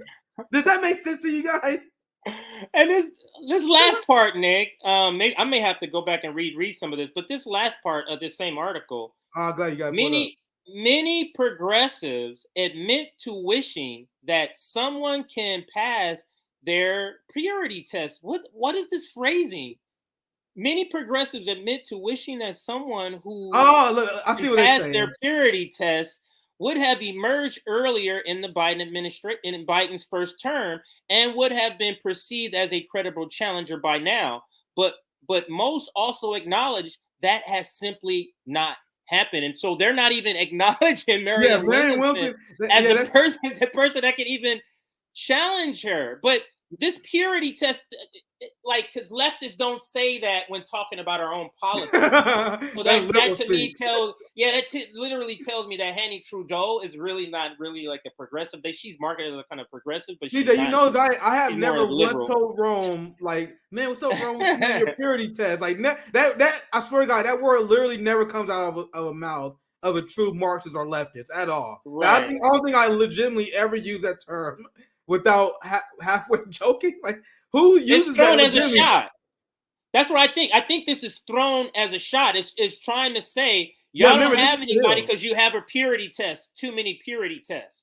It's like a shot being thrown at in this article. But let me read this quote also. Quote: I'm a critic, and I do think quietly behind the curtains, people are a little bit disappointed that there is no one who can speak out, says Greco. Quote, as a matter of principle, it would be nice to have someone out there challenging him or the establishment, but it just seems not so not viable. Everyone in this article shows the liberal class, because this guy is liberal, you can tell by the way he frames it. What he's saying is 100% accurate, though. He said if you want to have a progressive primary against Biden, you have to start way earlier. Because what he's saying in that paragraph, he's saying, if only the left has someone that can pass the purity test, meaning if only the left had a candidate that was declared earlier and been oppositional to Biden, there may have been a chance. But having someone now, he's saying there's no way. So the Kyle Kalinske, Crystal Ball, the Vanguard left pretend that RBN is the only one who sees this. Literally everyone except them. Literally everyone except Marianne Williamson's friends is telling everyone that she stands no chance. Literally, only her friends are like, yeah, Marianne Williamson 24. Yeah, she's gonna light the nation on fire. You got the Vanguard and Crystal Cow. Marianne Williamson gonna light the nation on fire. Meanwhile, everyone's like, what the fuck are you talking about? You got liberals. What the fuck are you talking about? You got literally leftists. What the fuck are you talking? Right wing. Literally everyone. What the fuck are you talking about? Set them. They in their own little circle jerk, manufacturing consent towards Marianne Williamson to each other. Vanguard and Cal and their audiences talking to each other in their small little bubble, and then they convinced that RBN has been the toxic one because we called Marianne Williamson. You had Vosh. I don't know if you saw this. Vosh had Marianne Williamson on to give her a patty cake interview. He had to help repair her image at the RBN interview. So now, like, you're gonna have the Vosh left, the Kyle Kalinske left. They going all in. Meanwhile, no one else give a shit. And that's You the guys thing. don't run a presidential campaign. What do they tangibly think they can do? Like, what do they tangibly? You literally don't have what they would call the far, far left. That's us. And you literally don't have people who are in your same boat, and that's Bernie Sanders, AOC, and the progressives. It's not about winning. Like, that's your question. It's not about winning. Remember, we explained this before. It's about the Bernie industrial complex. If Marianne Williamson run again, what if I get selected to be part of her team? What if I get an interview with her? And not about winning, about them increasing for like Vosh and Kyle and Crystal and the Vanguard in particular, very sad because their channel has been dead since Aaron Mate. So they're like, maybe we can save our dead channel if we can have a presidential candidate give us access. So it's not a plan to advance the interests of the working class. It's only their interest. Oh man, it'd be cool if I had my friend that's a presidential candidate. That'd be crazy, wouldn't it? It's not no consideration on the resources of the working class. Like, that's why I asked that question. No one can answer that question. Why should we invest another $100 million? And then if you answer that question, if they don't realize it's a trap, I trapped many people on this. I said, why should the working class invest $100 million to run again? Then they think this is a good counter. They said, well, if you don't want to do that, how about we support a campaign without giving her money? So you guys are going to run a campaign that's doomed to fail.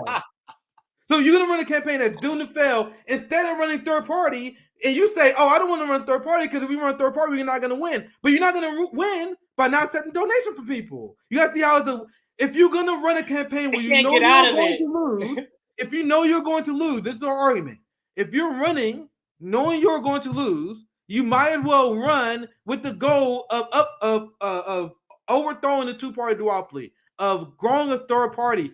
Any other messaging campaigns is waste of time. What are you gonna do? We're gonna have a messaging campaign on Medicare for all, a policy that's already massively popular.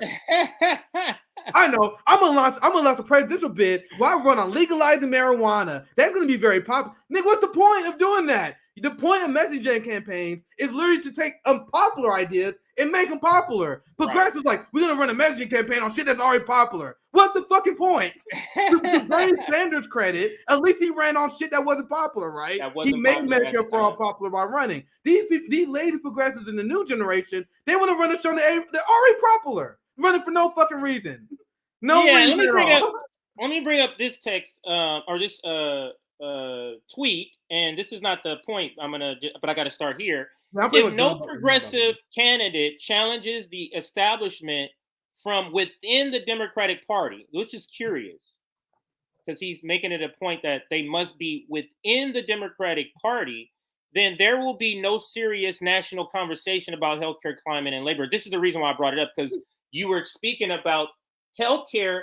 80% of the population is down for Medicare for all. Climate change, similar numbers. Yeah, you realize labor, people think $15 a minimum wage. There's nothing new. Go ahead, Nick. It's actually counterproductive at this point. I'm explaining this here. Hopefully, you guys agree with me here. So if you are running within the Democratic Party, talking about Medicare for all, a policy that would never happen in the Democratic Party. So what you're doing is actually counterproductive, because so you're doing a messaging campaign, essentially leading people on that Medicare for all is possible within that party. So you're doing a net negative. It'll be a much more stronger statement if you're running third party and saying, the reason I run third party is because the Democrats are connected to big pharma, and they're the reason why health in this country is ruined. You need to call them out. You need to have a third party that is for single payer to spotlight the difference in the Democratic Party. Right? When you run in the Democratic Party, you give the illusion that progressive change is possible within this party. That's what Chris Hedges is playing. And that's what you're doing with Medicare for all. Oh my God, look, I'm going to have a conversation about Medicare for all on the Democratic Party debate stage. Isn't the Democratic Party making a lot of great strides on this? That's what they present to people. Meanwhile, Biden, like, nigga, I'm going to veto the fuck out of that. If I'll veto shit out Medicare for all.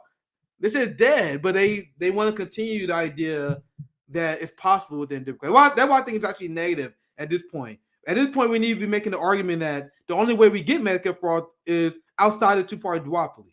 So that you do it. It's already popularized, yeah. And let me just finish the yeah, go ahead. It says it will just be, quote, we're better than GOP, which is a losing argument. Only Lula could have won. I don't get the Lula part, but that's not here or there. And then it says, I'm going to be supporting Marianne Williamson if she runs. There is heavy speculation at this point. I have no objection to Jesse Ventura, but I don't know if there's any interest, like he knows that there's interest in her. And then here, if the Dems, Biden, continue to decline, fall to serve the public, fail to serve the public over their corporate owners, and they will, I absolutely believe there's a lane for a progressive to win. So he actually thinks Marianne could win. Man. Everything will be steeply uphill. The DNC will be full knives out, of course, but there's a lane. And I read all of that to go now to this part. And this was by a friend of the show, Delilah. And she put this up in response to her. Says, Jesus Christ, man, Marianne is not a progressive. You can talk about reparations and then get offended when Black media questions your BS. The serious conversations will never happen from within the Democratic Party. Also, quit listening to these sheepdog folks. And then she just throws up some screenshots from Marianne Williamson. Healthcare debate focuses on Medicare for all public option, but should also include larger issue why America is so sick compared to other countries. We need to take care of more than health and insurance, food, climate, drug insurance, plus proven holistic remedies. Now, here's the other thing. Question of healthcare should not be limited to, oh, is this the same? Oh, sounds like the same thing. But anyway, so I was just reading that screenshot from Delilah. Jason is a good guy, so I don't want people to think that I'm trying to, put the spotlight and everybody go jump on Jason. He's a good guy. It's just that this is just simply not good enough. And oops, I clicked the wrong one. One more, and I need to show you our response, and then we can close this tweet part. And I think it's here. This quote tweet by the main account, and let's read. And it's because it's yours. There's a picture or a screenshot of yours. So anyone willing to come on Nick and CJ to debate, because I know you've mentioned this before, but anyone willing to come on to Nick and CJ to debate, Marianne Williamson tag here. We will DM you after, and this is for anybody. If you want to talk about Marianne Williamson, reach out to us and we'll bring you on the show. We'll debate you about this. I knew we were going to talk about this topic, and that's why I put that out there. And I wanted to bring this up because I feel like, Nick, this conversation about Marianne Williamson and really progressives, like you and I have logic the fuck out of this shit. Now we need to start bringing some people who are still for this, and we start having conversations for them so we can start tearing them apart. I don't mean tearing them apart like yelling, but just logically picking apart everything they're saying about why we should be doing this and just picking it apart. Because you can no longer be pushing this and not answering these questions of what about the funding? What's going to happen when the person doesn't win the primary? Are they going to be pushing us to the Democrat? Like, these questions have to be answered, and they can't no longer be answered by us. Like, I want to bring people on and say, hey, Crystal and Kyle in particular. Like, Crystal and Kyle in particular got a lot of explaining to do because they're the one who got John's platform. They're doing a lot of damage with their dumbass shit recently. Do you think they're going to come off of this now that that article from The Hill? This is from The Hill, their last employer. Do you think they're going to come off of this with some of the quotes that you see in there? Do you think they're going to? I can't believe, because I completely didn't even think that AOC and Bernie can't even advocate for her. I completely forgot about that. I wish I would have known that in a previous segment, because I would have included it. But who's going to back her then? Like, literally, who's going to back her? I still can't believe people. Sunrise Movement's not. They're going to be backing Joe Biden. Go ahead, Nick. I still can't believe people debase themselves by supporting her in the first place. And I mentioned this before. Like, I was wondering what people would do who, like, once it was truly exposed that Bernie and the squad are sellouts. Will they admit that RBN and Jimmy was right, or will they sink with the ship? And based on some of the video headlines you've been showing me from David Doe, that has been unbelievable. They definitely decided to sink with the ship. Sam Cedar, TYT, and these people have made the calculated decision that they are going to sink with the Bernie industrial complex no matter what, which is maybe a good strategy for them. They can continue to enjoy their boutique life, but it's not going anywhere as a political movement. They know it's not, but they made great careers out of it, and they're going to continue the DC insider circulature. That's the only thing I can't. I'm going through bad intentions, because if I don't do bad intentions, you're looking at morons. You guys realize that. You got two things. Either you're bad intention, you pushing this shit, or you're just an idiot who don't think. Those are the two options, guys. I was gonna offer another one, and I don't know if this is it. Do you think they can't pivot because this is not really their politics? You get what I'm saying? Like, being a progressive is not really their politics. They just kind of stunned upon Bernie Sanders and like Bernie. Oh, let me make what he's saying my politics. But if I like somebody else, my politics can be what they like. If I like a different person, my politics could be not necessarily even their politics. Because like you said, all of their material needs are being met. So you don't really need to have a strong political sort of stance. But I think we can close that out there. Yeah, I'm done with my story. There's more comments. I do want to go to a Rage Against the War Machine rally article, and the article is actually critique, and it's by the Black Agenda Report. So that's one thing I do want to talk about, because there is some differences in that conversation. But first, before I get to that, let's do a little bit of housekeeping. We're at 365 likes. We got 580 people watching. So could we do another 100 likes? That'll bring us to about 475 likes. So yeah, if you can bring us to 475 likes, 100 more people hit that like button that's watching right now. 100 more people hit that like button. And then we can get into this next article.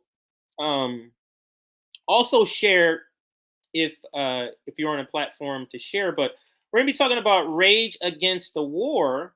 And it's an article from Black Agenda Report, why the Rage Against the War Machine rally is anti-war so white. And we're going to dive into this article. It's an interesting article, and it's one of the few critiques of Rage Against the War rally that has any credibility to me. Yeah. Like there's other critiques. There's other critiques from, oh, this and that. Why, like Tulsi Gabbard being there.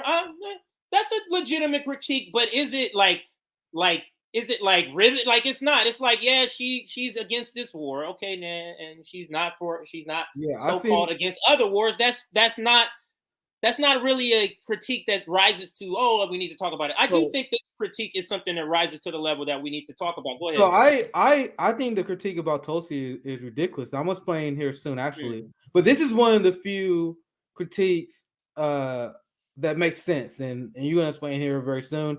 There was a lot of ridiculous, stupid takes on this that I've seen. And there are these people that obsessed with attacking actions despite the fact that they were doing nothing about it, nothing at all. So I like what Cole Pink did, actually. Cole Pink pulled out of the rally, I think, because Jackson Hinkle. I think, if I believe right, I believe Cole Pink pulled out because Jackson Hinkle. Oh, I didn't know they pulled out. But Cole Pink pulled out, and then they're like, we're gonna hold an anti-war rally of our own. Now, there's a lot of people that salty at Cole Pink for pulling out, especially a lot of Jackson Hinkle fans. But honestly, I had no problem with that, because at least they pulled out and then did their own rally, right? They're like, oh yeah, we're gonna do our own rally. There are a lot of people who do fucking nothing but attack activists. There are people who literally do nothing, and that does not include a lot of people at Black Agenda Report, also activists and do a lot of stuff as well. But there are people who are do nothings. that attacked the Medicare for All rally, that attacked Force to Vote, that attacked the previous Julian Assange event. These people are professionals at attacking actions. And these people, I seen them make the dumbest argument. These are the people that are like, oh my God, Jimmy Dore is speaking. Oh my God, this person is speaking. So I'm not attending the rally.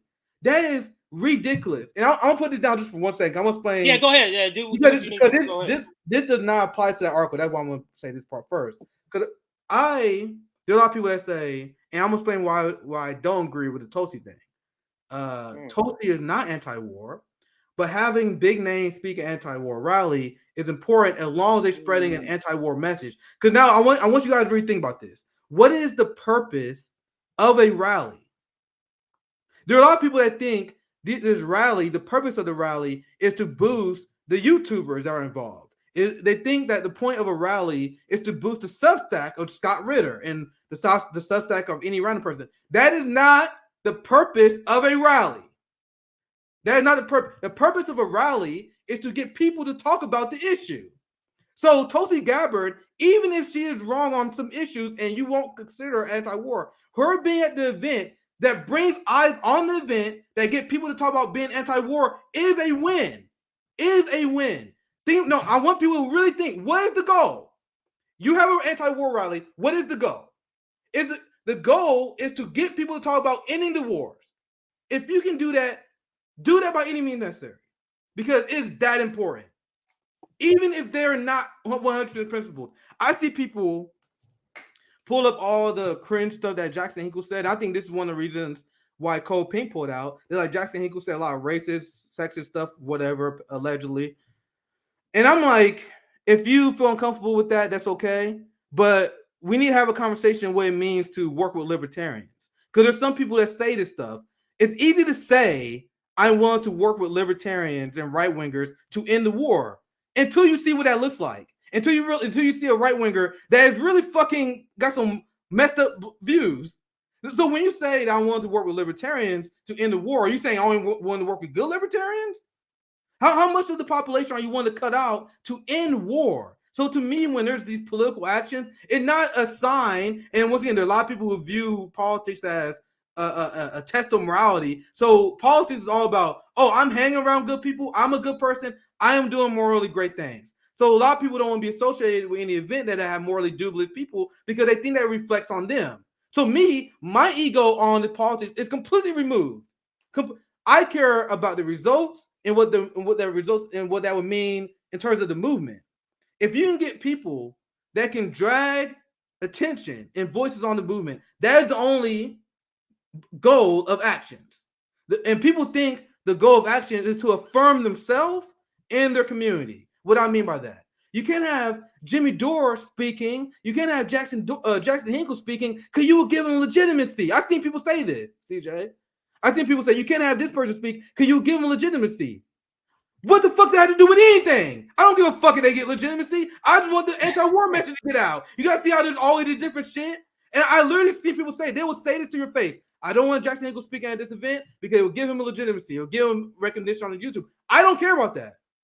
As long as eyes is on the event. But for them, it's about affirming who's good and who's bad. And not about the issue. Jackson Hinkle's bad, so he can't be associated with this event. That is not serious. And I want people to think about this. I'm trying to make sure you guys understand this point. What does it mean to say you're willing to work with libertarians to end war? That is my position, unapologetically. I live in Missouri. I'm around these people. They're not as scary as you guys think. They say dumb shit behind your back. That's it. I'm not in community with them. But you guys, they have this idea where you're only gonna organize and do stuff with only good people in society. That's not how it works. There was homophobes in the civil rights movement. If you had a lot of these boutique leftists in the 60s, they were like, oh, we can't work with the civil rights movement. They got homophobes there. Like, when you talk about something as massive as ending the military-industrial complex, that requires a massive people power. Massive people power, including people that you don't like, including people you find deplorable. And you attending the rally or you speaking on the rally, not showing support for Scott Ritter or anyone you don't like at a rally. It's about the message. Tulsi Gabbard being there brings attention to the rally, so it's a good thing. Scott Renner being there draws attention to the rally. So that's a good thing. People, and that's how, and I know people hate that take. A lot of people on Twitter, a lot of these virtue senators hate that take. But when I say I want to work with the right to end the war, that's exactly what the fuck I mean. I mean anybody, because I know, and I know I'm going for a while. So I'll pass no, go ahead. What I mean, and I understand that when we work on ending the wars, it stops there. The professional managerial class has this classist opinion of workers that we can always at any given time be tricked into right-wing ideology. So they view if you work with a libertarian, all of a sudden you're going to be right-wing on social issues, that you're going to get legitimacy to the idea. I know that that's not going to happen. I know if anything by me working with these people, I can drag them to my position because my positions are popular. So I don't want to work with these people even if they say bad things, because that is not what the event is about at all. And if you don't like these people, do what Cole Pink did. Cole Pink, that's why I include that first. Cole Pink said, I don't fuck with these people. I'm not comfortable with these people, so I'm doing my own rally. What I can't stand are these people who I've seen spend all their time attack this rally. Cole Pink got a rally over there, not tweeted about it one time. I checked multiple times. I looked at people who criticize this rally. No one other than a few tweets, is there that much critique? Like, other than a few tweets? And I think it's because it was in a context where y'all told me about it. It was like y'all told me about it in a meeting, or maybe it was in a DM or a text or something, that some people, that's how, like, so is there really a push back about this? Define real, because it's the same people who this is what I was going to get to. It depends how you mean. Is it the people who were never even going to do it, now they want to be, oh, see, that's the reason why I'm not going to, the reason why I'm not going to participate, when they were never going to do it. Those people we should never listen to. If it was somebody already seated with you saying, let's go on this mission, and then they jumped off, and it sounds like Cole Pink did that, and I have much respect for that. I do have much respect that if you said, hey, something about this event, I get everybody coming together is what we're doing, but there's still a line. And if it was Jackson Hinkle, I'm just using, if that's the example, and that's the line. So you guys do good luck with everything. Yeah. We're not participating. We're going to schedule ours. All of y'all are welcome, except for the person that's causing us not to participate in yours. All of y'all are welcome to come, but we're just going to do something else and support that way. We're just going to create another event. Now, how many anti-war rallies do we need? I would be down for one every fucking day. Yep. So it's not like you know what I mean? We're going to do too many anti-war rallies. So I'm completely fine with that. Now, I did have critiques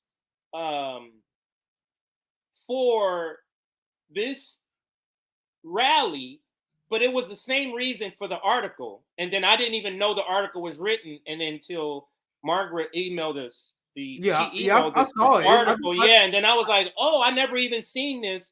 Then I went back and read it. I'll pass you. I do think the Black Agenda Report critique is pretty on point.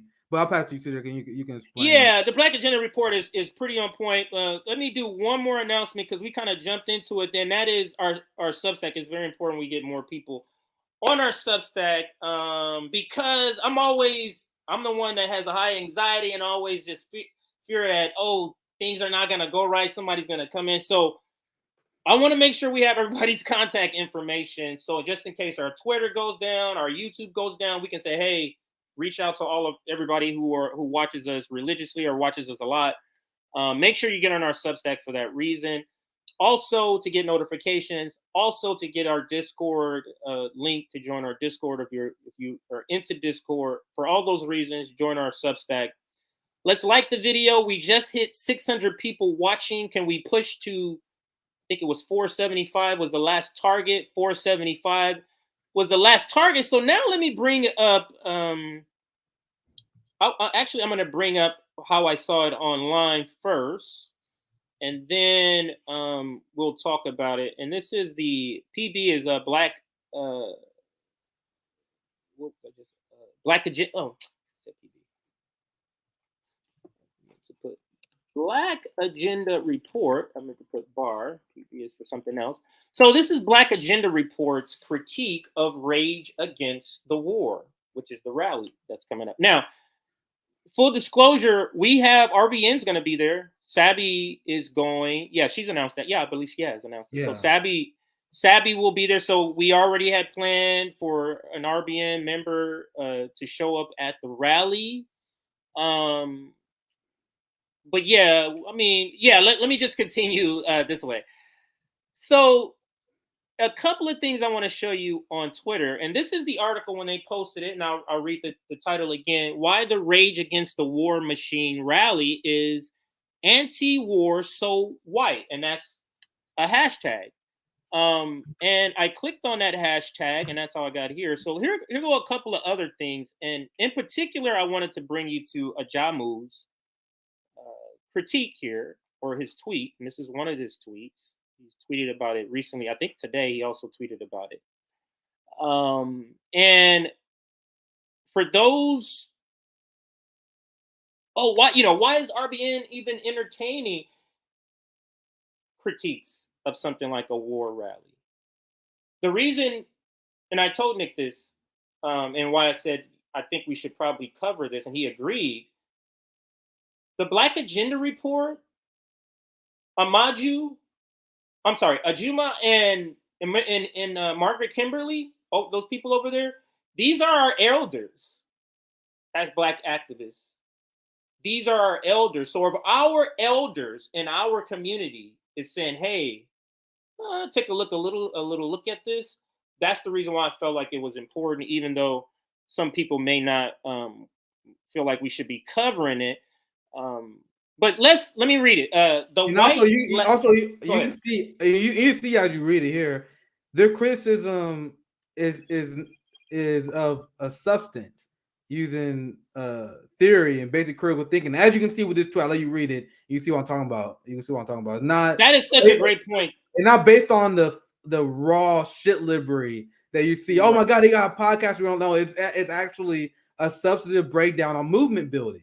And you see what this tweet. I'll let you read it because this tweet is exactly what I'm talking about. Yeah, I'll read it. The white left in the U.S. is deeply delusional.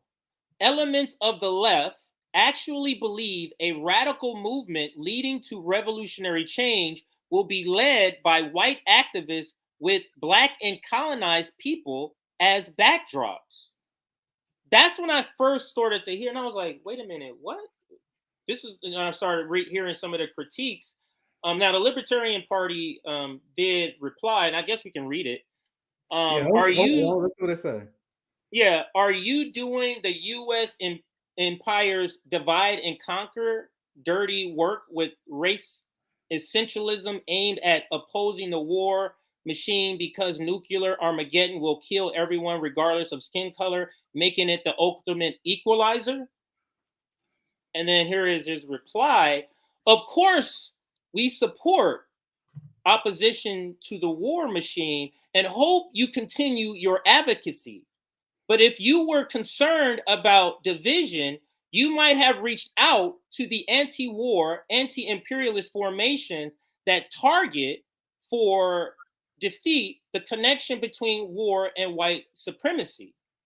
Yeah, and this is why when we talked about it before, I wanted to cover this because I think this is a legitimate criticism of the rally. I had people that asked me if I was gonna go, but I didn't get an invite. I didn't get an invite to the anti-war rally, and I'm looking at the speakers like, where the Black Marxists at? I mean, and I see what they're doing here because they got Jackson Hinkle, they got Jimmy, they got a lot of these people, and they said we are reaching out to the left. We're the Libertarian Party. We're reaching out to the left. So we got Jimmy Dore on, we got Jackson Hinkle on, but you see how they're reaching across the aisle, never include Black radicals. Why is that? That's the question, and that is John Moore's response here. He said he's been divisive. He's like, no, the division was drawn when you guys decided to constantly exclude us from these kind of events. Now we're like, yo, what the fuck? Like, why is Margaret Kimberly speaking? Like what? Where's Gerald Horn? And Ajamu in another tweet, maybe I'll show it. Somebody also pushed back, and he was like, "You didn't even have to reach out to us. Maybe you're not that radical. Why didn't you reach out to the Poor People's Campaign?" Yeah, no Finny. I see someone in the comment, no Finny. That's the thing is, why is that? And this is the question that the rally should ask themselves: why the first reflex is to only reach out to libertarians and the white anti-war voices. Is the black voices too radical for you or something? Are you afraid of what we're gonna say on the stage? If so, why are you afraid of what we're gonna say, but not Tulsi Gabbard or any other ranked right winger that you're okay with on the rally? These are questions that, once again, the Black Agenda Report brought up. Like, I think these are legitimate concerns. It's not the, oh my God, you got a podcaster here. It's legitimate concerns about strategy and movement building here.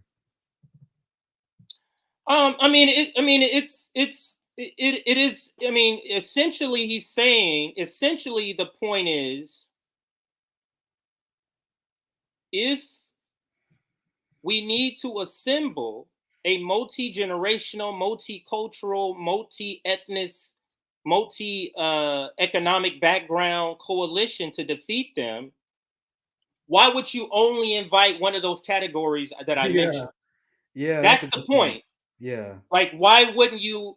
Like, if I'm trying, like we're trying to assemble somebody to take down the imperialist core, why would I not reach out to the Latino community? Exactly. Why would I not reach out to them? Can you have somebody from your community come out here so we can show solidarity that all races, don't matter what is for this, all political backgrounds, you get what I'm saying? That is the point of the critique. Go ahead, Nick. You were going to chime in.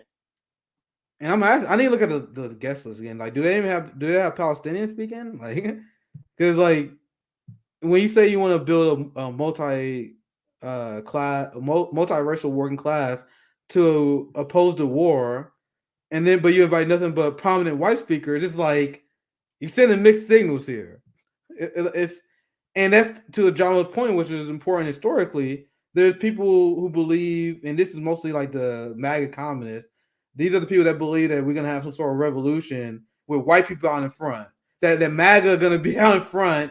White, the people with the least revolutionary potential, the white suburbs, is gonna lead the revolutionary change. That's literally so ridiculous and unserious. That's why when we had like our anti-imperialist summit, we had the Palestinian Community Network on. I want to hear from Palestinians. I think these are crucial movement building techniques that you got to utilize in these kinds of things. They did not. So go ahead. Now, the Libertarian Party Mrs. Caucus always says that wrong. And this particular caucus is what the article is about, actually. This particular caucus. So are you doing now? You already read this part in an earlier, but he also quote tweeted it. Says also at Black Alliance for Peace. That's where I was getting at. Yeah, Black Alliance for Peace, not Black Agenda Report. So Black Alliance for Peace. We have no idea what race essentialism is. What are anti-capitalist and anti-imperialist organizers? I'm sorry, we are anti-capitalist, anti-imperialist organizers. We are concerned with white identity politics, a politics in which humans and whites is normalized, meaning white people don't have an identity. They just are humans. So he's trying to point out what they're doing, and he's doing it in a very intellectual way, trying to set a trap, but I can see what he's trying to do here. But anyway, before we go on a tangent, let's get to the article now, because like we can say here at RBN, Savvy's going to the rally, but this is a legitimate critique. This is a legitimate critique about the rally if your goal is that. That doesn't mean RBN shouldn't participate. So if you're you shouldn't be offended that somebody has a valid critique of your rally. You're saying that this is not about race. If it's not, then why don't you have race up there? If it's not about that, and that's the point. So let's read a little bit of the article here, and I'll make it a little bit smaller. Nick, you just let me know anywhere you want me to pause. And you can find this on Black Agenda Report. Why the Rage Against the War Machine rally is anti-war, so white. Jacqueline Logman, and that's one of the quotes that everybody saw. And let's get started and read some of this. So, leftists, especially the black left, do not share common cause with everyone who wants to end U.S. involvement in Ukraine. The politics of some who call themselves anti-war cannot be ignored. I'm looking at this Rage Against the War Machine rally that is being organized by the Libertarian Party, and I am genuinely confused about how folks on the left are involved in this at all. Now, let me pause here. If we notice, Nick, some people who we would call who are the right, or who would not necessarily we would say is in our community, are the ones that's calling out all of this war stuff. And we see it in the some of the earlier protests was part of, I forget the group that everybody keeps, LaRouche group that was doing that. And now there's the Libertarian Party that's organizing this. Just thought it was curious that both of those organizations aren't necessarily left, and some consider them right, and even have other adjectives to describe them. But let me continue. So, I understand the need to revive and mobilize a strong, not just anti-war movement, but an anti-imperialist and people-centered human rights movement. So sure, sometimes we're going to have to organize with people we don't agree with 100% on everything. And you've mentioned that, Nick. But these people, question mark. And look, on the surface, if one would look at this list of demands on the Rage Against the War Machine website, and I do take offense at their play on the name of the band Rage Against the Machine, one easily agrees with not sending one more penny to Ukraine, to slashing the budget, the Pentagon budget, to abolishing war and emprise, to disbanding NATO, and to freeing Julian Assange, among other reasonable sounding demands, and think, well, this is great. I agree with all of these things, so of course I'll support it, align with them. But if you compare those nice sounding words to the actual ideology of today's Libertarian Party, in particular of the Menace, is that how you say it? Menace Caucus? Is that how you say it, Nick? Do you know? I don't know. Mises, not sure. Mises Caucus, maybe, that has gained control of it, something starts to smell funny. And this is what I mentioned, is that particular caucus of the Libertarian Party. And there's a reason why. So let me hit you to who these people are and why I'm now calling this, and the support from too many white so-called leftists in the anti-war movement. Anti-war so white. Back in May 2022, Reason Magazine published an article examining the takeover of the Libertarian Party by the Menace Caucus, which happened when the caucus got their candidate, Angela McArdle, elected to the chair and National Party with 69% of the voting delegation. The article points out that while McArdle, and it's spelled differently here, McArdle and McArdle, was the Mrs. Caucus candidate, the behind-the-scenes mastermind of his victory was caucus founder and leader Michael Heiss. The caucus official platform is typical libertarian stuff: personal liberty, little to no federal oversight, or no federal government for that matter, no unconstitutional wars, no federal regulation on guns, the primacy of private property, which has always screamed capitalist greed, and a host of other problems, including racism. Since racists have taken the libertarian creed of freedom and association with no federal oversight on freedom to exclude people of color, But the key to understanding the danger of the Mrs. Caucus isn't in what their platform says. It is in what their members have said and have done. Because even old guard libertarians say that too many of the caucus members are obnoxious bullies and are often racist.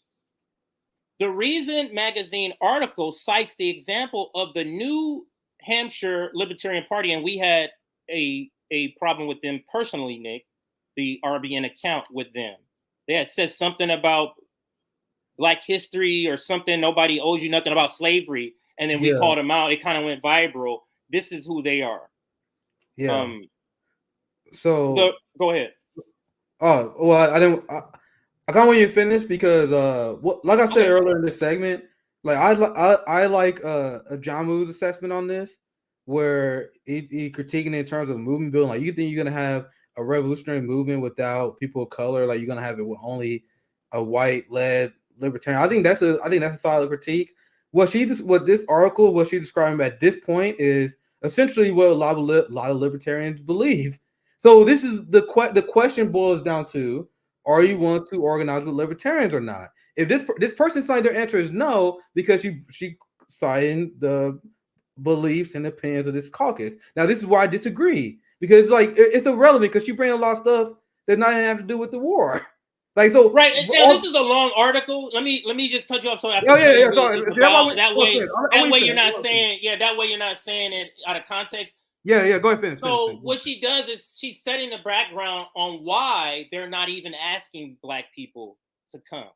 That's what the article. So it's saying this is the background. This group is racist, and this particular caucus in particular is egregious in a particular area. Now this leads to the Ajamo reason. Okay, so that makes sense. Because but we're not going to read all of it. We're not going to read all because it's way too long. But let me jump some of it because you as a person who didn't read it is telling me there has to be people in the audience who are saying, well, what is this? So because you have the question, let me get directly to it. Yeah, go ahead. Go ahead. And that is she's given because she's Jacqueline giving background to why she believes they're not even including, even asking the Black Alliance for Peace, not even asking certain groups to even, because of this sort of racist sort of legit. That's legit background. So that's legit.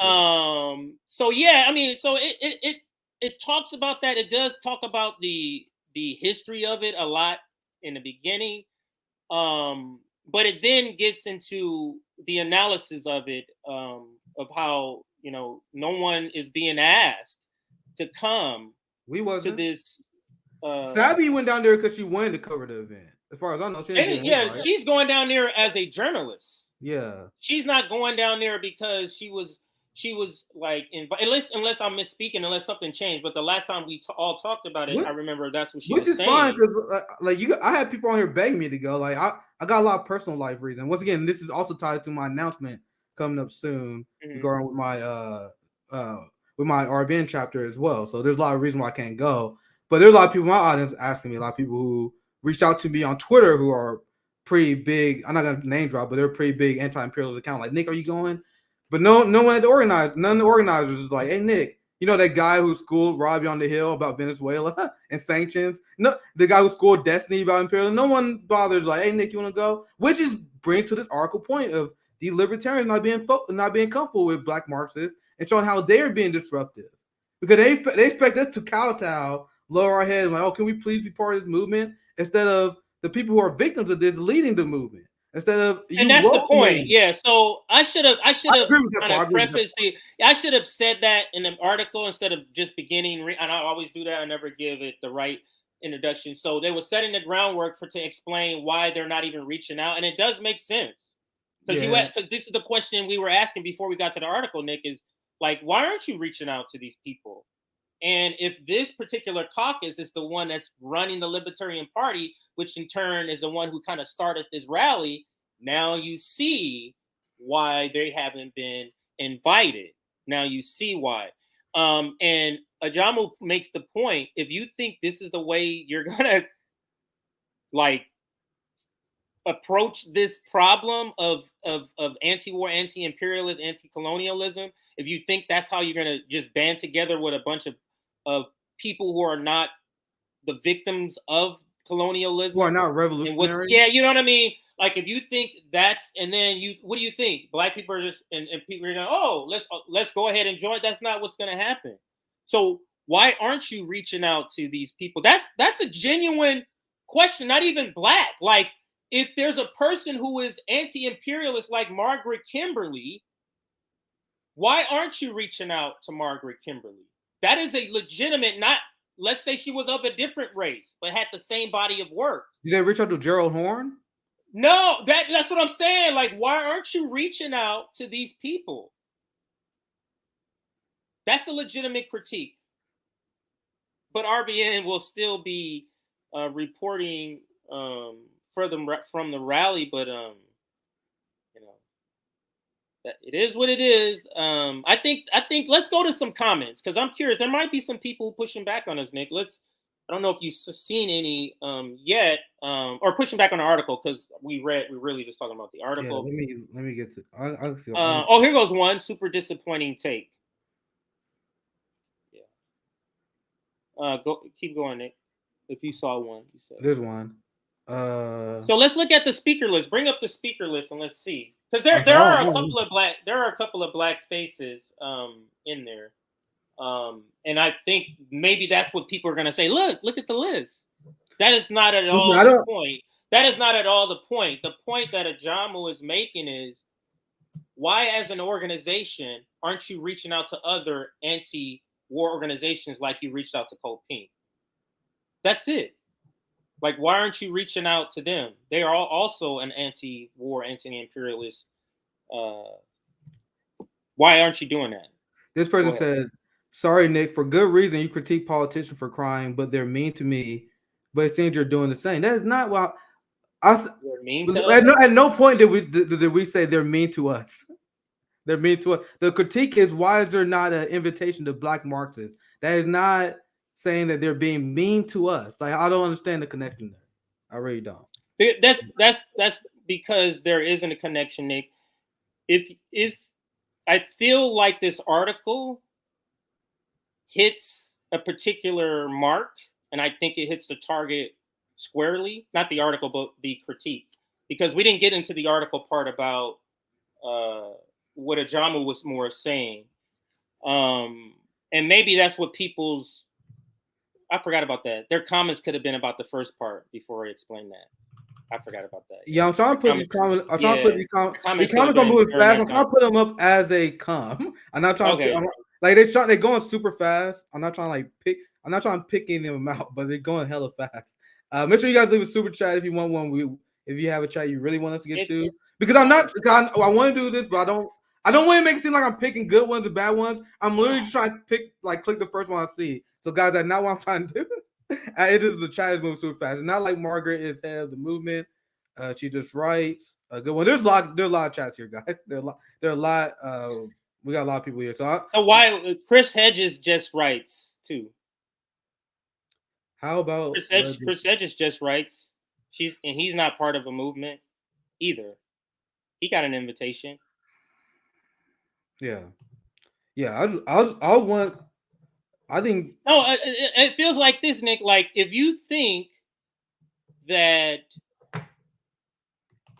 as black people, or as a black person, I'll speak for myself, that I'm gonna keep quiet about something I feel is a legitimate point, especially connected to race. I'm supposed to feel quiet for the cause of unity.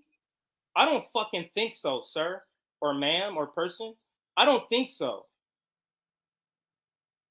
Like, no.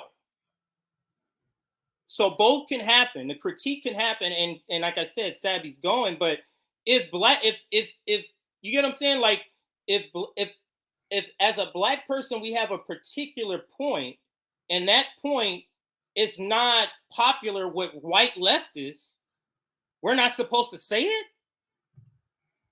Nick, you got the wrong person, sir. You got the wrong person. I'm not that guy.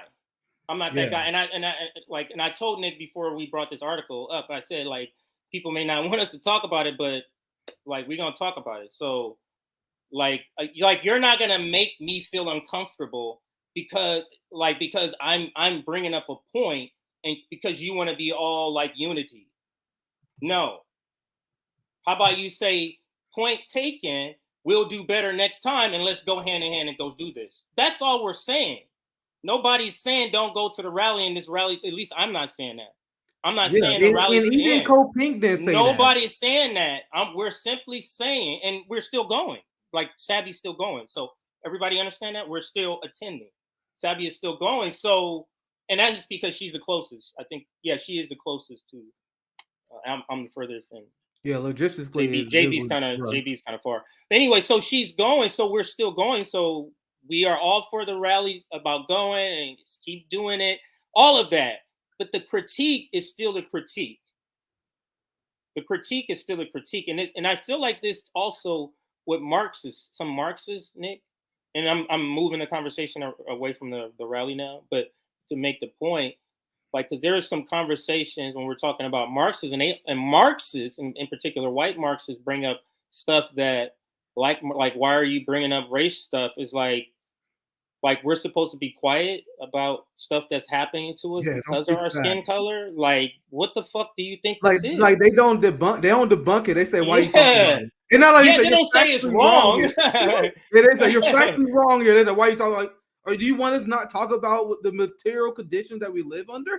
I mean, but anyway, go ahead, CJ. I think that's a good point. Yeah, no. I mean, we don't have to belabor the point. That's all we're saying is that we're gonna bring up these points, just like I brought up this article. Your pushback or the unpopularity of an opinion of RBN with white leftists has no bearing on what we're gonna do. Make that clear. Has none. I want to say this because I see some people making these race comments about it. And not about us. The article written. The article in Black Agenda Report literally did not mention us. I said this is another example. We're another example of that. Right. One of many that they have, and not us saying, "Oh my God, they didn't invite us." They say, "Hey, Black Agenda Report had this critique that they're not inviting Black Marxists, including us." It's not about us. The article's not about us. It's not about me complaining. I wasn't gonna go anywhere. I got plans on my content. So I just want to be clear here because I see people. All the comments you're bringing up, Nick, has nothing to do with the substance. Yeah, exactly. Because they can't argue the substance. Argue the substance of the item is the point. But anyway, we belabored this enough. Yeah,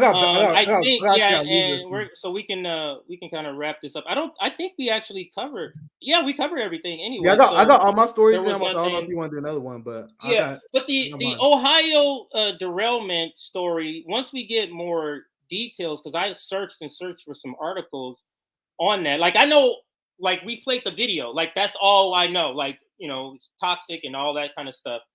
I just want more details, and I'm waiting for a reputable organization to write something up and not just corporate media, because, of course, they're not mentioning a lot of the stuff that should be mentioned that was mentioned in that introductory video we had about it. Like, that video had more, like, substantive information than a lot of these articles that have briefly written about this. So the Ohio derailment, I guess we can push off. We do have a bunch of super chats, though. I don't know if you saw that.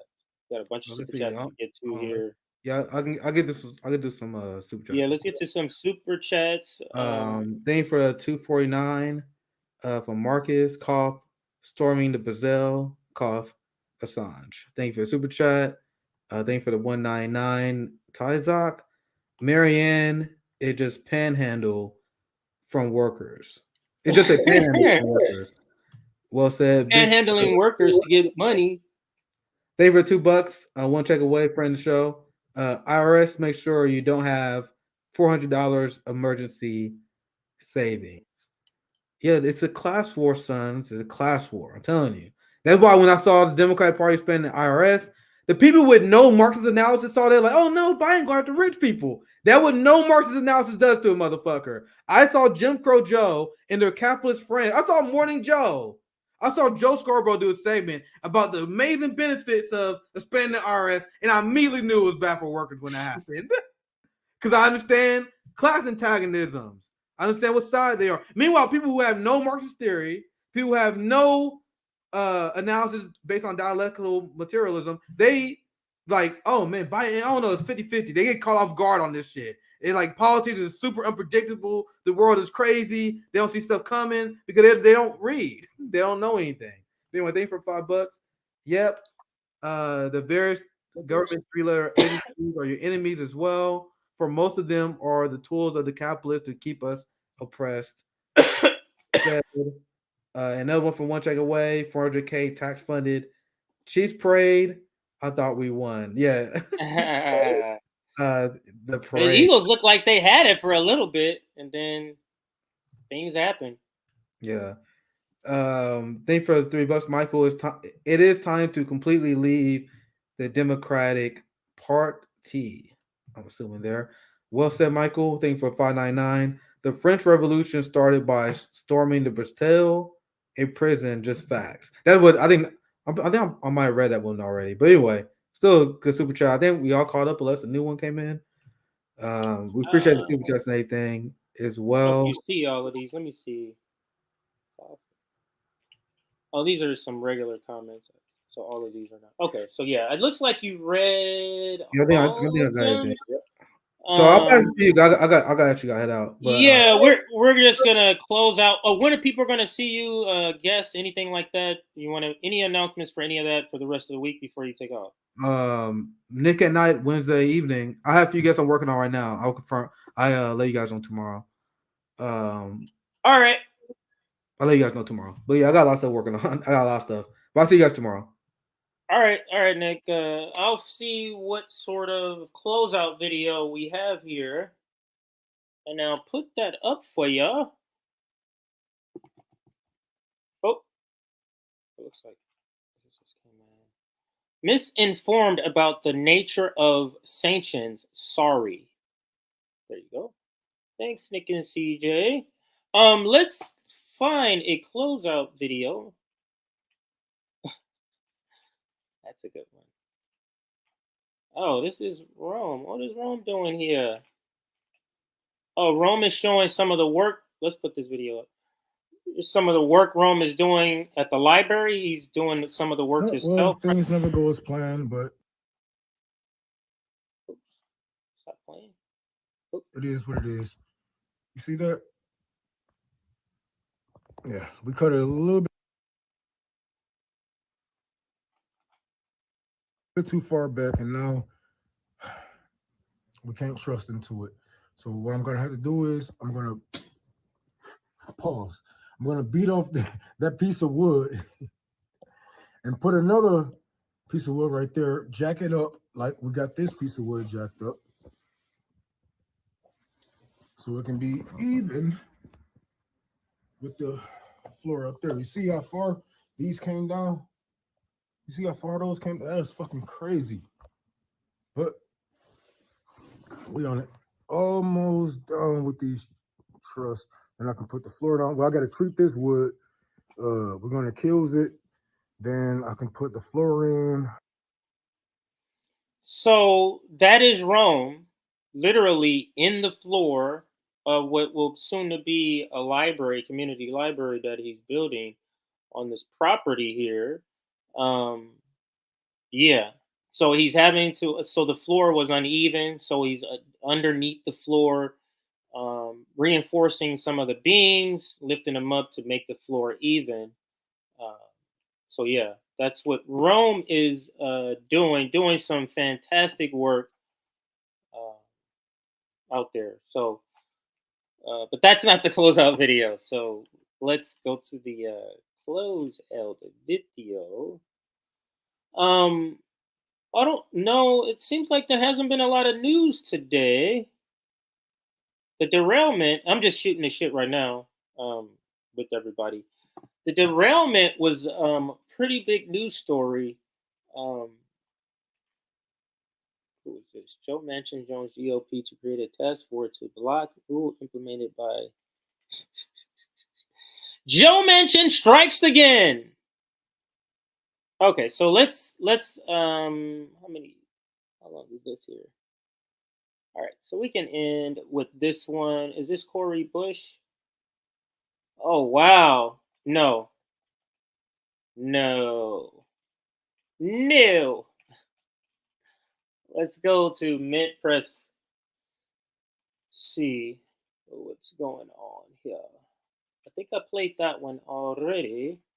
I was trying not to play this one because I'm sure everybody named Mama has seen this one, but maybe we'll play that. Let's get to another one.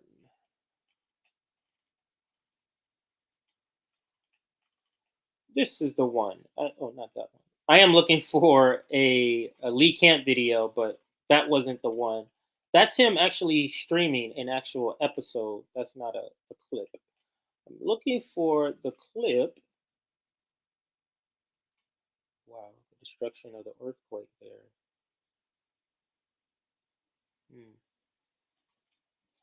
Wow. Terrible. We can, in here, this one here is going to show Peruvian supporters of the deposed indigenous president, Pedro Castillo, took to the streets. So this is a small protest. I don't think there's any volume, so actually let's look for something else. I guess I will have to go, and this is the clip I used it before, but some great information in here, and we will end with this one. A few times, which for our Pentagon is truly astronomical. I mean, the human brain can't even understand it. You count the black budget, it's near over $1 trillion a year. A few years ago, it was $21 trillion of unaccounted for adjustments over 15 years. They just failed their fifth audit, which they failed every one.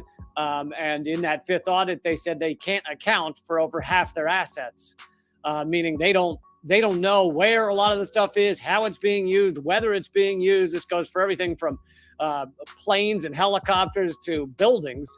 And so it raises the question, is the military accountable to the American people? These guys can't find their assets with two hands on a map, and they don't want to try. Nobody's obliging them to try. Half the time, Congress wants to spend more than the Pentagon does and wants less accountability than the Pentagon wants, which wants none at all. It's the only department or agency within the U.S. government that isn't supposed to be accountable at all, even in secret, for what it does. And it's the majority of the money. When the majority of your tax dollars, your income tax dollars, more than half of them go to a war machine, right? When the majority of the discretionary spending, the spending that Congress decides on year after year, goes to a war machine, I don't want to hear people screaming big government, small government at each other. I want to hear people talking about moving the money, and it's popular. It wins every poll every time, despite all the mythology and all the propaganda and all the hatred for Vladimir Putin and love for the Ukrainian people. Every single time people say, move the money to human and environmental needs and out of the military. But it's just not talked about, even in some of these, fringe movements outside of the corporate system. It's not talked about.